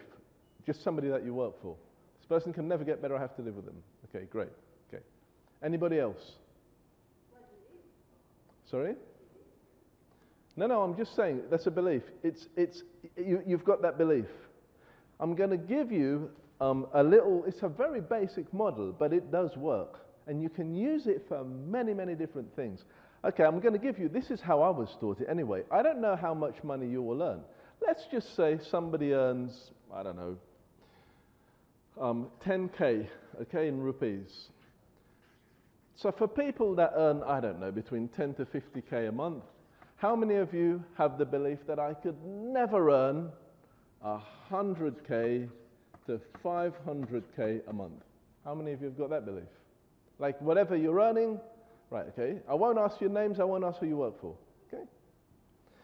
What you do, it's like a table leg. Okay, that's your table, right? And this is how you smash those beliefs. Whatever the belief is, and it can be beliefs with money, it can be beliefs with people, it's really easy. True, false, don't know. Eleanor, would you believe that people, well, first of all, people come to work at 8 o'clock in Seychelles. That's the time they come to work, right? Most of the time. Some come early, some come at 7:30. So if I said to you, do you believe that Seychellois people could turn up for work at 6:30, the audience, what would you say? Would you say yes, no? Would you say you don't know? You would say yes. That's interesting. There must be a lot of places that open that early. Okay? If I said to you, Seychellois people will come to work on a Sunday and be happy about it, what would you say? Ah, there's one yes and there's a few no's. Depends. Right. Don't know. Right, okay.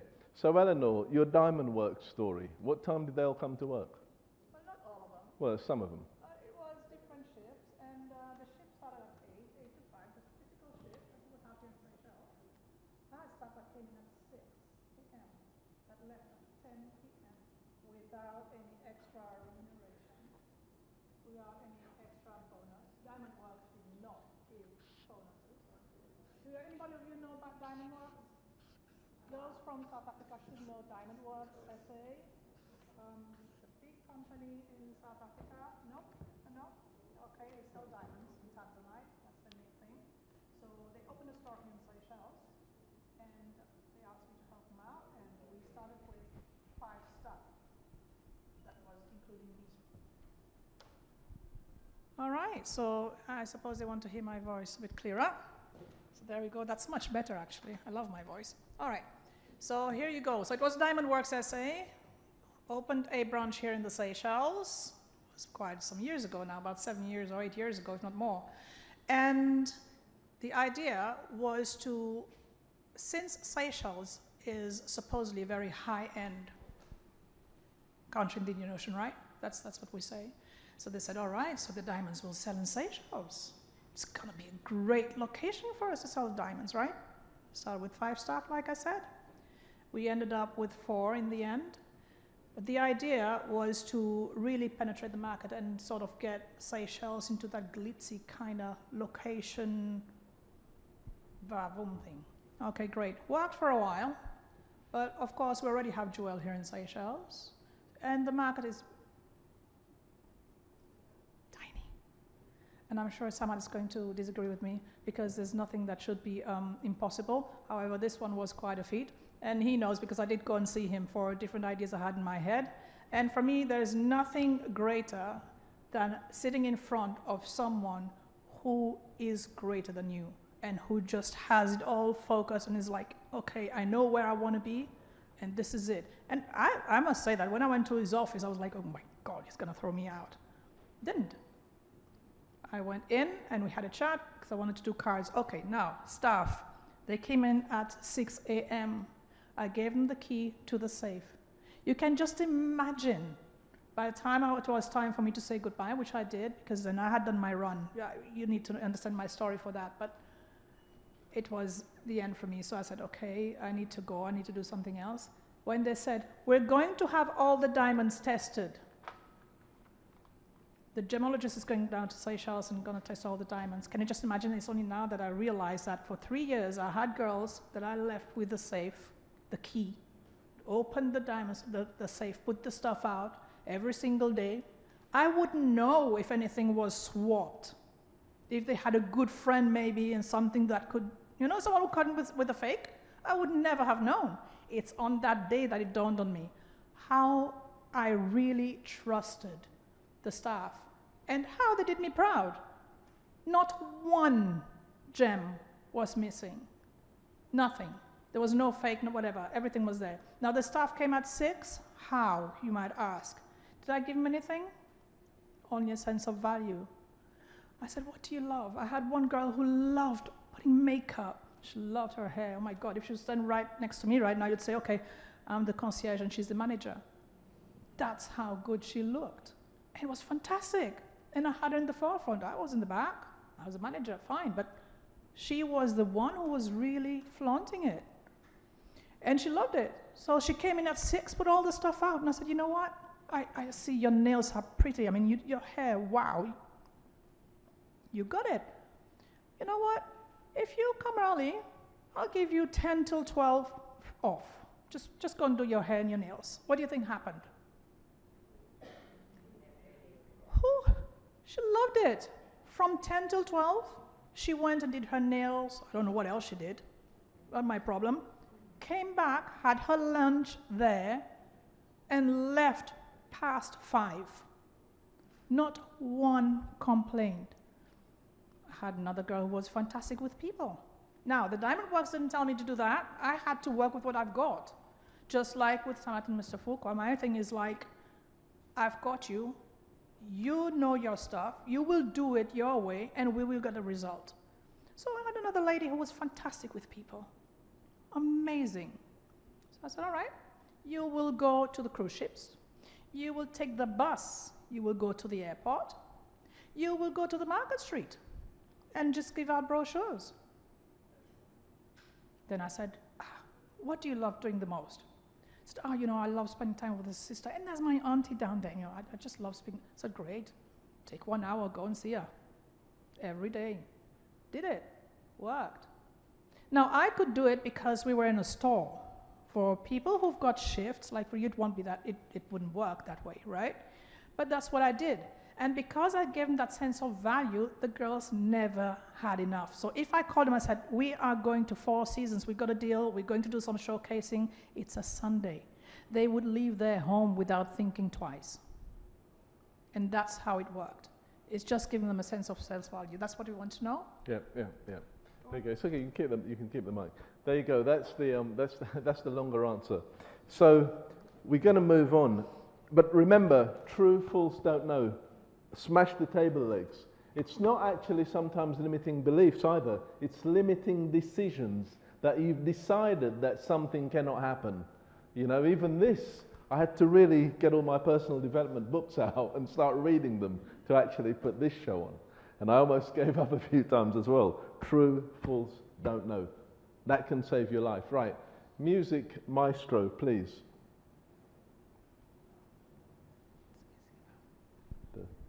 Télé Beauvalan Show. Okay. Okay. Huh? Right, okay. So we're gonna have a little, a chance actually for you guys to, for you guys to actually get involved in what we're gonna do. Now, Eleanor, I'll give you the red pen. Red. Okay. So this is our talk show bit actually. This is the the talk show bit. So for the employees, for the heads of department, you've all got something that you're thinking to yourself, if I can just get this solved, it would be great. I'm not going to ask you your name, I'm not going to ask you the name of the company you work for, or anything like that, but because like I say, whatever's in this room remains in the room. So let's go with one. I want one problem. You've got to walk around to the person with the thing. But one problem with employees that you're thinking, if I could just solve this one, what is it? And we'll try and fix it. I've heard many. Go on. Anybody want to? Okay, Marina. Steal it. It's a hard one, isn't it? Okay. Has anybody else suffered with this kind of thing? I mean, I know I have too. Right. Okay. You'll have. Okay. That is a really difficult one. You know what I'm going to say to that? I'm going to give you the short answer. There is a longer answer, but I'm going to give you the short answer. For any of you business owners that say that's had people stealing from you, and I have. I mean, I'll tell you my story. I run an insurance business, and let's just say that I run a very clean ship. And one time I found out that we actually owed a company 3 million rupees. Say it again, 3 million rupees. But we paid it back in a very short period of time. And what I'll say to that is, okay, accountants for many years said to us, to call it a business, it has to run without you. How many people have had that belief? That business owners, to have a business, it has to run without you. So you have to get many different people doing different things. But I've also heard something else. A friend of mine in England worked for, he was in the confectionery business, and he knew people like the guy who was at the top of Cadbury's and a few others. And he said these people meticulously look at their accounts and their stuff every single day, even if they've got 400 people working for them. And he said that because he had that as well, and he said one of the reasons why that happens is because the owner actually takes his eye off the ball, and he puts so much trust into that person to do that one thing. And that was what I did, and that's the reason why that happened. I mean, it's a very tough one actually. It's a very, very difficult one. But that's what I would say about that. You can't afford to take your eye off it. And also the other thing is, remember sometimes you've just got to be very, very harsh, because it's a do or die game. Okay, any others for the employers? Do you have any questions? Or is there anything that you believe? Okay, the employees. Have we got one? The employees, I mean... Okay, late arrivals, staff arriving late in the morning. Late arrivals. Right. Okay, what, 10 past 8, quarter past 8? Okay. Right, okay. Okay, everybody has a bunch of scripts inside them. Like if I said, Baba Black Sheep, have you any? There you go. Now, how long have you had that in you? Since you're at primary school. So everybody's got a script inside them. When you sit round a table, have you noticed that some people that go to regular meetings, they'll sit round in certain chairs? They're chairitorial, right? Nobody taught them that. You're just chairitorial. It's hardwired in. That person that you said that, they've got a script inside them, just the same as the one that's stealing, that says, there is no way I'm going to be on time. Like, we run breakfast meetings in here, and we've changed the time. We started at 7, now we start at 6:30, and it's quite funny. But sometimes somebody would come in at 10 past 7, and then you'd move it. We did it in England, and they would come in at 10 past whatever the time is, because they've got a script inside them that says, there's no way I'm going to be on time. Like, how many people here have got another script that says, there's no way I'm going to be late? I guess can't be late. Anybody, Patrick? This guy's amazing. 5:30 on the beach. He's there, 5:28. And we joke around. He said, you're 30 seconds late. Do you see? I have that because I can hear my dad's voice. Like, you know, you cannot be late. Fair? It's a script that runs inside somebody. And it's very, very difficult to actually to break the script down. But let me tell you a way that you can. And we've only got a limited time here, so I can only tell you a little bit of it, but another time we'll talk and tell you a bit more. Every human being has a hierarchy of values.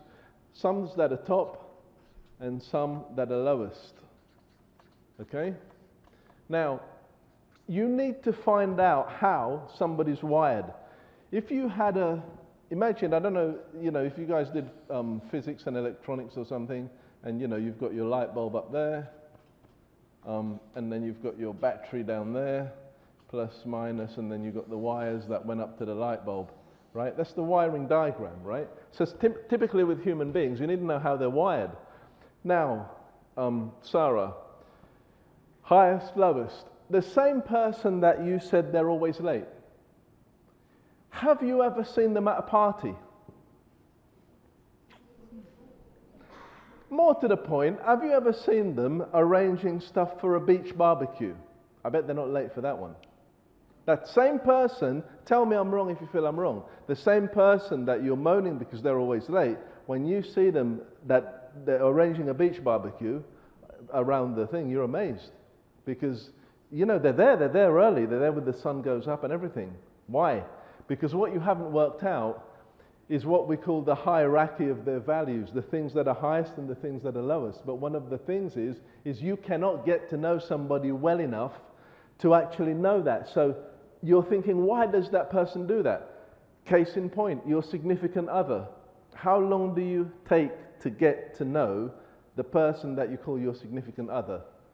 Is it a week? Is it a day and then you decide, well, let's get married? Or is it 6 months? I don't know. Anybody a day? Did it a day? No? Okay, a few weeks? Or is it a few years? It's many years, isn't it? And you're pretty sure. But you can't spend enough time with an employee to be able to know that.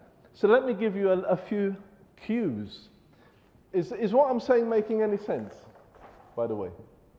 Who thinks it's making some sense? Who thinks I'm talking a load of codswallop? Human beings, D-I-S-C. How many of you are familiar with DISC? Anybody? Come on, there's got to be one. This has been around since 1970, and this is what I wanted to show a few friends a couple of weeks ago. If you're working with teams and you don't know DISC, you're going to hit the wall. I can tell you that. DISC, dominance, influence, steady, related, compliant. So for me, everybody's somewhere on this chart. So for me, I'm a high D and a high I. D, driver, I get stuff done. I like to think I'm a high I, so I'm quite a friendly guy. S and C is probably lower. Steady, related, and compliant.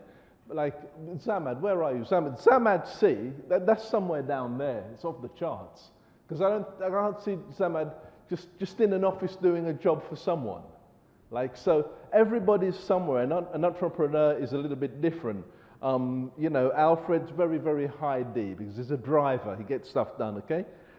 Now, if you know something about the way the person's wired, you might understand, first of all, why they're coming in late and what it takes to get them to come in early.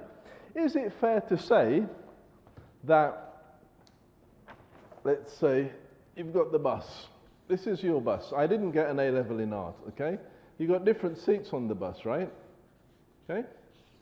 How many of you have given somebody a job and it might have been accounts and they're no good at it, and then you might have shoved them over to marketing or sales and they're brilliant at it, or vice versa? Anybody? Fair? So is it fair to say that you can have the right people on the wrong seats on the bus? But how are you going to know that if you haven't done a DISC profile? Wherever the DISC profile's gone. It's somewhere. Yeah, how would you know that if you haven't done a DISC profile? You'd have no idea. So what happens then is you think they're picking on you. You think they're actually doing the, the persecutor and the victim. But they're not really. It's just you haven't got to know them well enough and got to know how they're actually wired. You see? Okay, anybody else? Let's do an employee one. And who's the employees? Okay, so for the employees here, how many of you, on a scale of 1 to 10, by what you're doing, you're at level 10? You can't wait to get to work every morning. Okay, that's good. Why? But why do you love your work?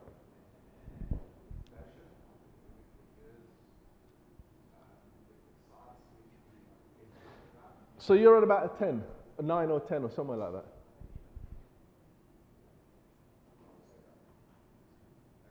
8. Okay, what does it take to get you from an 8 to a 10? What does it take to get you from an 8 to a 10? You said you're at about an 8. Or does your scale only run from 1 to 8? Well, just really starting it to agree with,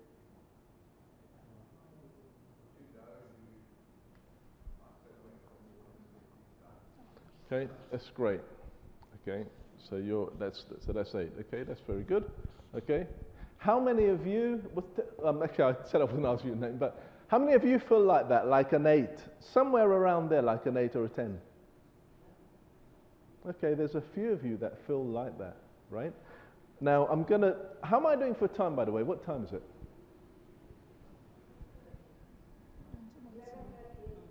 Right. Okay. I don't want to go over my time.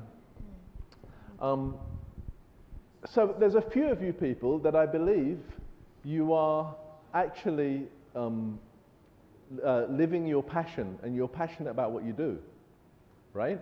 And those are the people that said you're about an 8 or a 10. And the rest of you, what that tells me is you might do what you do well, but you might not be where you're supposed to be in terms of if you look at your personality traits and if you look at your profile, you could be somewhere else. Let me give you an example of that. When I was 17, I was an insurance man. And, my parents wanted me to do it, and I did it. I went to work, I got paid, and it was okay.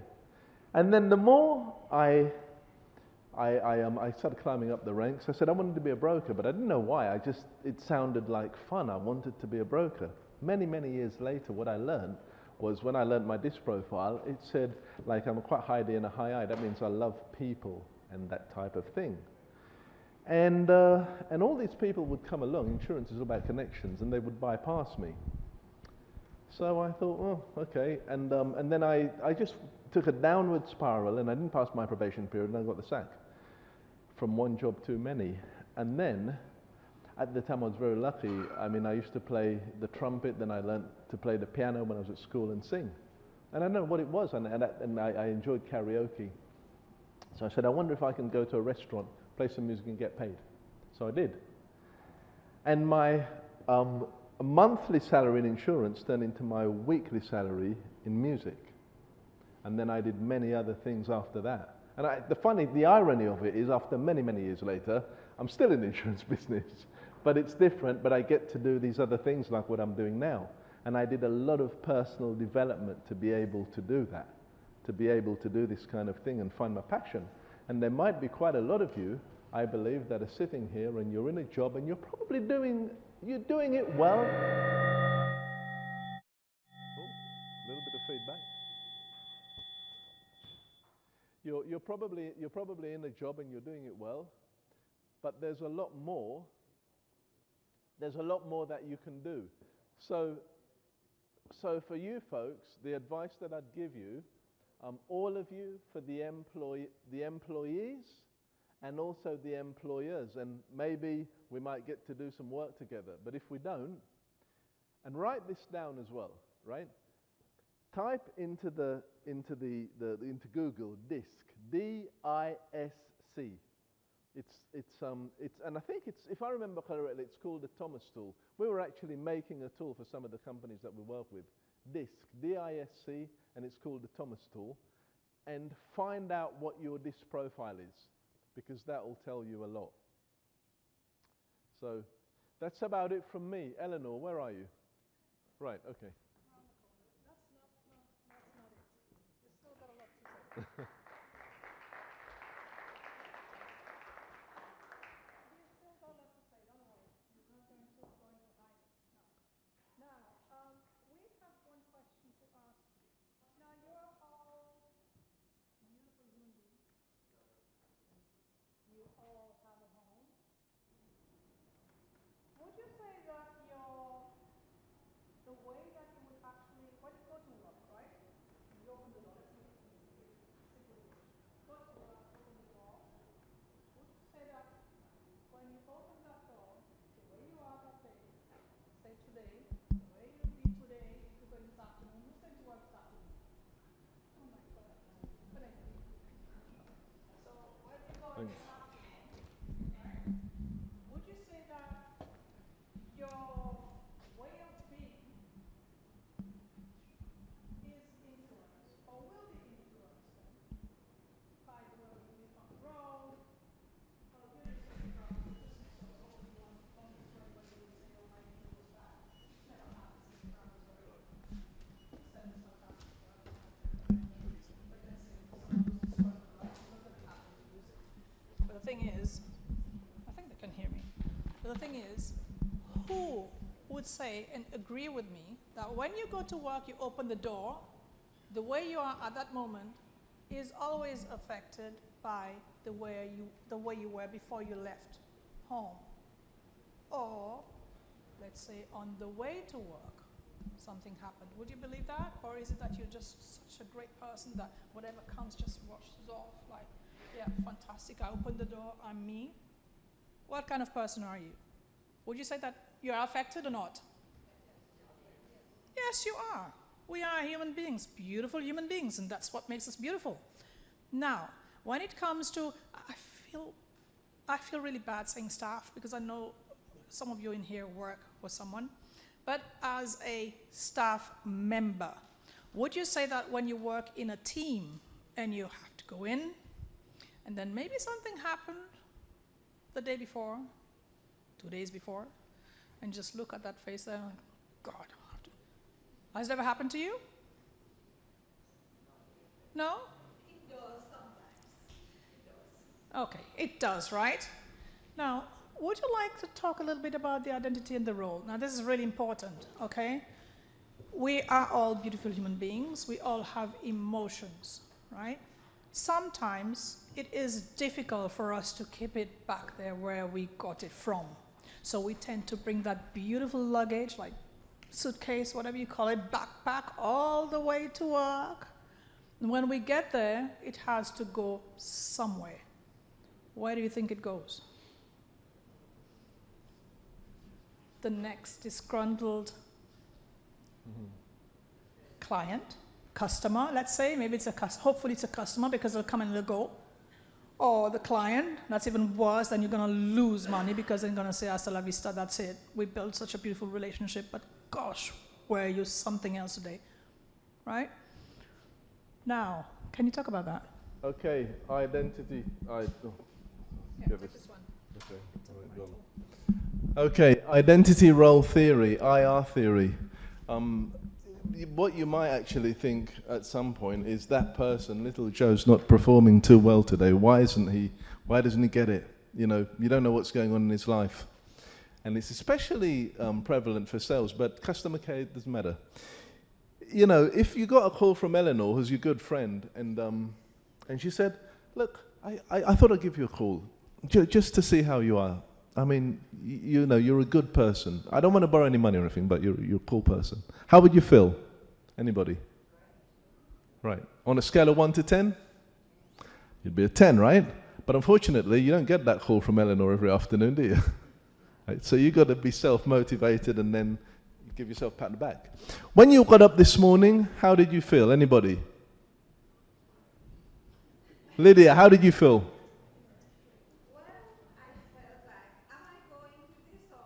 Yeah, comme ça, 50-50. Yeah, go. Okay. Yeah. Anybody else? How did you feel this morning? 3. Great. Oh, sorry, great. Okay. Anybody else?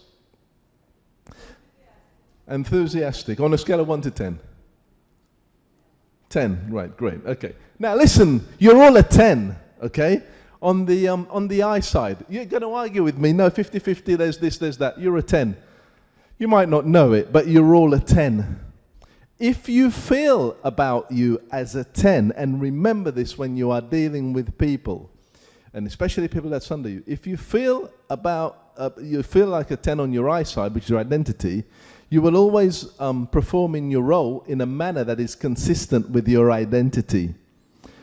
You know, if you look at the story that Alfred said, and if you look at the story that Zamad said, these guys believe they are what they call psychological winners. That's how they can blast through. If Zamad woke up one morning and he said, I don't feel, I'm a 2 today. Like, he's dead. He's dead. He might as well just jump in a lake, right? He's a 10. And you're all a 10, except nobody told you that. You're a 10. You will always perform in your roles in a manner that's consistent with your identity. Now, just like in sales, on the R side, this can go up and down. You can have an awkward customer for whatever reason, and they could shout at you. They could say, you know, look, come on. I mean, anybody that's in customer services, you know, you haven't done that. Why haven't you done that? Da, da, da, da, da.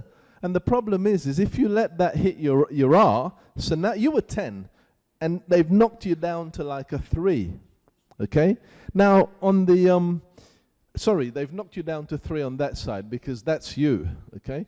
They've knocked you down 3. So you're on your R side, that's going to probably be between a 5 and a 2.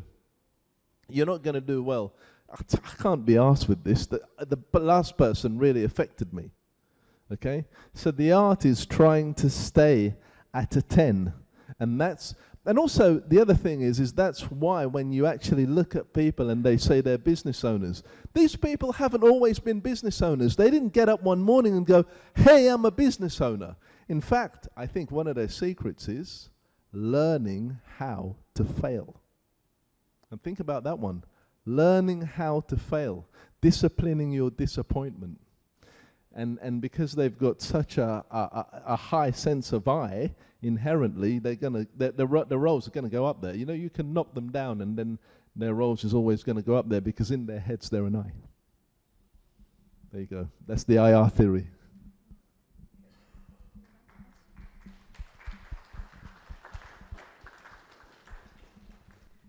Now, the reason why I brought this up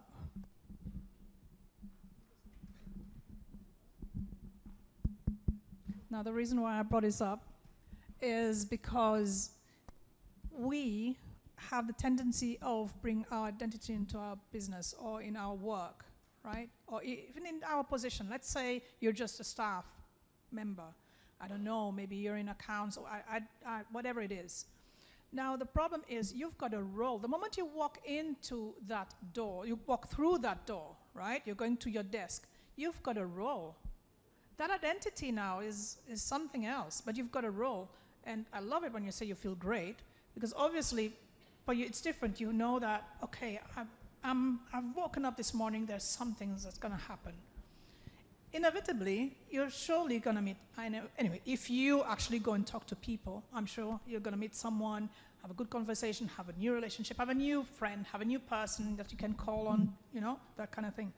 But the thing is, what you really have to realize, once you go into the office and you have that role, that is the most important thing that you really have to focus on, not the identity.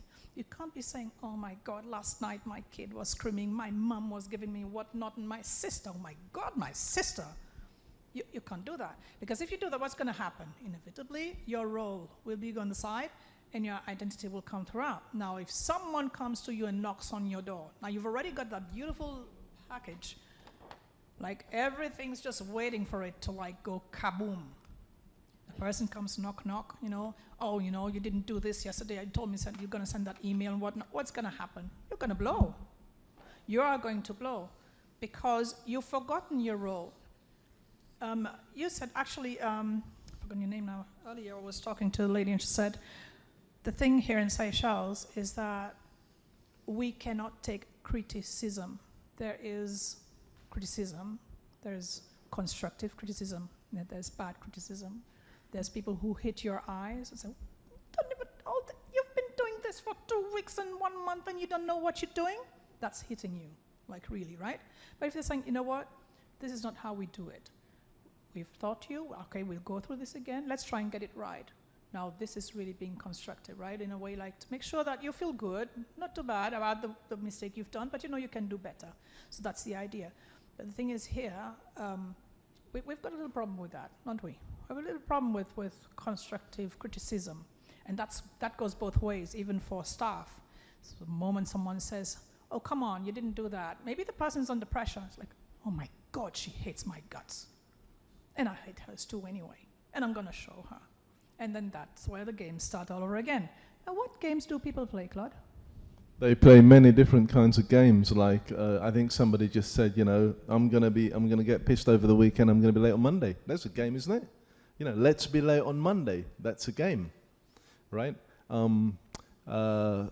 Look what you made me do. How many of you have played that one in any denomination? Look what you made me do. If it wasn't for you, I'd be a millionaire. If it wasn't for you. How many of you have played that game at a psychological level, right? What do you expect for a guy with a wooden leg? I mean, come on. I mean, you can't blame me for that. I'm trying my best. But let me tell you something else to pick up on what Eleanor said. How many of you have seen somebody in an office or in a shop or whatever, and you say something to the person, like you say, hey, come on, Mary, you could have been a lot nicer to that person. And Mary goes crazy and throws her toys out the pram. How many of you have seen that happen or done it yourself? Anybody? How many of you have been the cause of it for somebody else? Where you just said something and then they exploded at you. How many of you have seen that? Right? I want to show you people something that actually has saved my life more than once. This is this is all psychology, right? It's called stamp collecting. It's very easy to understand. Those people that are a little bit older, you remember the stamp books? You put a stamp in one, you put another stamp in there, you got a thing, right? So you put a stamp there, stamp there. Okay, so as Eleanor says, the person leaves home. They've had an argument with their other half. And as they left home, they were already angry. Well, that's 1, 2, 3, 4, 5. That's 5 stamps already, right? There's a few more to go anyway. You get where I'm coming from. So this thing goes on. The bus is late, or the car wouldn't start, or whatever. The insurance is due, etc., etc., etc. And then this person looks at their book. There's only 3 stamps to go. And you come in and you moan about the food, right? Or whatever it is you moan about. And that person says, I'm fed up, that's it, I quit, I've had enough, and they pull a big fuss. 1, 2, 3, they've just turned a book in on you. And they've said, there you go. And you go, I haven't done anything. Of course you haven't done anything, but their stamp book's full. And it's part of the human condition that we all have stamp collecting. I mean, I have stamps, and people that know me really, really well, they've seen me lose my rag. Unfortunately, it doesn't happen very often. So for whatever reason, my stamp book's full at some point, right? So and it's very important if you're managing people that you kind of gauge where they are. You spend time with them. One thing that really touched me when I said about good leaders have one-to-ones with the people that work for them, like the managers, and they get to really know the people, because how can you know whether their stamp book's full or not if you don't spend time with them? And the most important thing, like I say, with the values, this is top and this is bottom. And this is something that we've always been passionate about. And it's one of the ways that Eleanor got those. I mean, there's a big lesson there. Eleanor told you she got people to get to the shop before 6:30. Why? Because what was most what did this lady value the most? She liked to get her hair and makeup done. That was very, very high. And Eleanor understood that, so she communicated with her in terms of that which she valued the most. If you don't take the time and effort to learn that, then you're on a sticky wicket. They might as well go and work somewhere else. Because if you don't value the person, then somebody else will value the person. So, yeah. Okay, so you more or less got it, especially the stem collecting, right? The role identity, which is really important. I mean, go and read on it, and you will find out that this is all you need to understand when someone is in front of you in the office, why they're acting the way they're acting.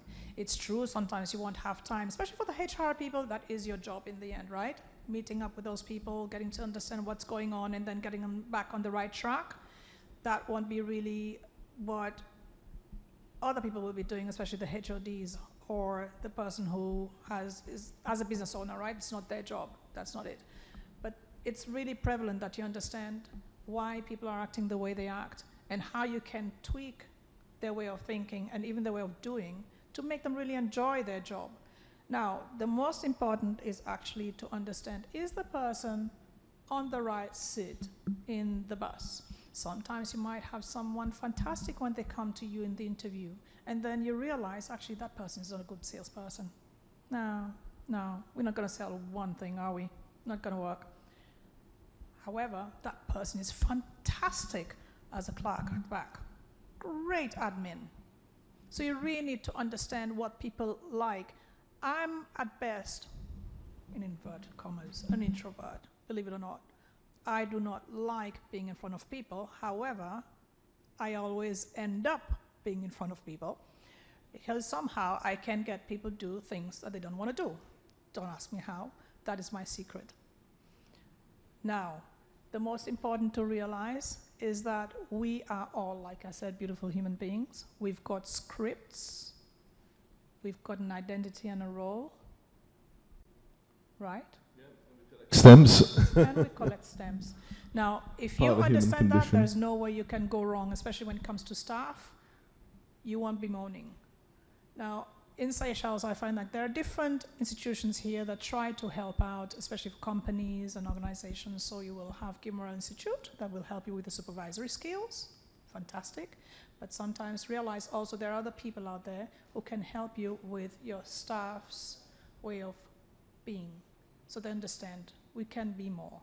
So that's a little bit that you just have to understand. Yeah, I'm going to let you into a little secret, actually. Like I heard a mentor once say, you know, I don't just teach selling, I actually sell. We know something about human behavior, and we practice our shit, and we use it every day. Case in point, we run Eden Island VIP in the Mahe Council. We've run it in here for 10 years. The funny thing is, we started breakfast meetings here at 7 a.m. in the morning. And it was very, very hard, and it took us 2 or 3 years to get it right, okay? And sometimes we had 6 or 7 people at one point, I remember. Today, we start, and if you don't believe me, I invite you to come and have a look. The Mahe Council, they're laid back. They get in at 7:30 or whatever on a Saturday. But here, they get in at 6:30 a.m. and it's it's 2 Fridays in a month. They actually get in at about 6:15, 6:20. We kick off at 6:30, and we've got about, 15 or 30 people, right? So we know something about human behavior. We know something about human behavior, and that's it. But we just use our stuff. Sometimes we do trainings and we have a lot of fun with it and we use it ourselves, but to be honest, we would like to share it with you guys as well, and that's why we actually decided to put this on, because we like to think that we're going to give you some value and give you something that you can use. And if you go back and you go into Google and you type DISC and you type stamp collecting and things like that, I think the next time we speak, you're going to be saying, hey, I'm a team leader and my team are coming in a lot earlier. So see if you can beat Eleanor, see if you can get them to come in before 6:30. So there you are. That's it from me, really. Do you have any questions at all? One pertaining question, at least. There must be something that you want to ask him that he has talked about. Can't have been that boring. Come on, one question. Anything to do? Go on. Okay. In life in general, all over the world, humans, people are... Something motivates people. Like Samad said, his family motivates him. to get up, to give him that drive. And that's human nature. That's human nature. Something has to drive you. So my question is, how do you motivate and how do you drive somebody that hasn't got that same feel and that same passion and that same drive? Because at the end of the day, that's why we came here. We came here to understand how to motivate different people. And not everybody's got that drive. Not everybody's got that, like we say, that get up and go attitude in the mornings. Some people has to dig deeper than others. I get that. But my real question is, how do you motivate somebody that's not motivated? Thank you very much for that question. That's a fantastic question. You couldn't have asked a better question. And you just said it, motivate. There's a difference between motivating somebody and inspiring them. Anybody know what the difference is? Like, I'll tell you. Inspire comes from within, right? It comes from within. Motivate, I keep on thinking move. Inspiration is of the highest value. My highest value, those people that know me well will know that it's fun. Claude, there's a party. What time are we going? You know, George Michael goes home and he says, hey, I'm feeling a bit blue, I want to write a song. Now, I mean, nobody has to motivate George Michael to write a song or whoever it is. Nobody has to motivate Linford Christie to go running, right? So you think of, I mean, nobody has to motivate Zamad to go out and start a business. Like, the guy is staying up late at night and is doing a business plan, right? Because it's inspired. It's from within, okay? People would have to motivate Zamad not to start a business, right? Okay? Now, motivation is of the lowest value. I mean, I'll give you an example of that. Eleanor has to motivate me to put the dustbin outside. You know, like, a lot of guys can understand that. You have to motivate somebody to do something that's the lowest of their value. Let me give you another example. I go back to the Seychelles Wonder Barbecue at the weekends, and I like that because it's a very classic example. The same person where you think they just don't have it because, you know, they come to work and it's this and it's that. If you see them at, like I say, 6:30 a.m., 7 a.m. by Beauvalon, by the sea, on a Sunday, with all their friends, and one person's getting all the stuff out the van, and the other one's got the sausages on the fire, and so on and so on, right? So they're inspired to do that. They want to do it. Now, but how does that help you? Because when you say this person just doesn't get it, no, it's not they haven't got it. It's that you haven't learned what their value system is, what inspires them and what motivates them. And if you can work out what inspires them and you can communicate with them in those terms, you've got them. Case in point, Eleanor and the Diamond Works and the people coming at 6:30 and the girl love the jewelry. Let's say someone who's working in the bar, right? And I don't know, they have to do cocktails, mocktails, I don't know, and serve drinks, right? Maybe there's something there that he doesn't like, just that person, whoever it is, doesn't like just mixing up stuff. However, if you say, you know what, if you can come up with a great name every time you do something fantastic and people love it, hey, we'll have your name on the thing and say, you did it. Sometimes little tweaks can work. That's what I'm saying, like you said, you have to find what inspires them. What would inspire him or her, whoever it is. Right now, maybe it doesn't make sense to you, but honestly, it does work. Yeah. You wanted to ask another question, didn't you? Actually, I can think of another example. Do you have a significant other? Okay, right? Now, so if it's been a long-term relationship, then I'm going to guess that you would know what inspires that person. In other words, something that you can say, do you want to do this? And the person says yes. It's that you have to look for. And I actually believe that if you're going to work with somebody, not just employees, like even if I have a network, I have a big network. Well, for Seychelles, it's a very big network. I have to know what inspires almost every person in that network that I have a relationship with, so that when I phone them up, they say, hi, Claude, how are you doing? No, oh God, it's him again, go away. And I have to spend time with that person to get to be able to communicate with them in what is most important to them. Because when they phone me up and they say, oh, Claude, you spoke about, I don't know, Dr. DeMartini, for argument's sake. Oh, yeah, oh, wow, you got me. Bang. But they've taken the time to get to know me. And you see, this is the thing that I think. How many people here, are into this instant kind of thing? We live in 2024, instant this. Go on the internet, you can get something. Do you follow? Everything's instant. Back in the day, there was no WhatsApp, was there? Hi, how you doing? Fine. Thumbs up, yeah. No, you had to pick the phone up, you had to phone, and before that, you'd have to go and see the person. We don't do that anymore. We don't go and see the person, do we? We don't spend time. A one-to-one? What's the point of having a one-to-one? What's the point of having there's nothing you've got that I want to buy and vice versa. Yeah, but you might be the most important person to me in 5 years' time. I don't know that. So you have to take the time to learn, to communicate with somebody in that which they care about the most. Next. Any other questions? No? We're falling asleep. That's really bad. Am I going too slow now? Actually, I think our time is almost up. All right, so no questions at all. Did I more or less answer your question or not? Yes, I did. Okay, I hope so. Anybody else? Any other questions? No? How can I get my boss to be more understanding? Or a bit more open to suggestions? No? No? Not interested. Okay, great. All right. Guys, and if you want any more data, you know where to find us. We're here. You can come to our networking groups. You're going to have to get up very early in the morning. Those of you who've got my mobile number, call me. Send me a WhatsApp text. Say, Claude, I'm having this problem, or I've got this challenge, or whatever. How do I get past it? And I'll be more than happy to take some time out and help you out.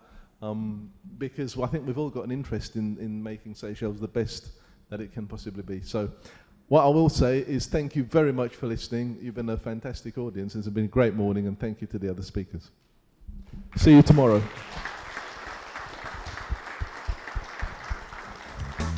Nous autres vacances, sans même silence, nous autres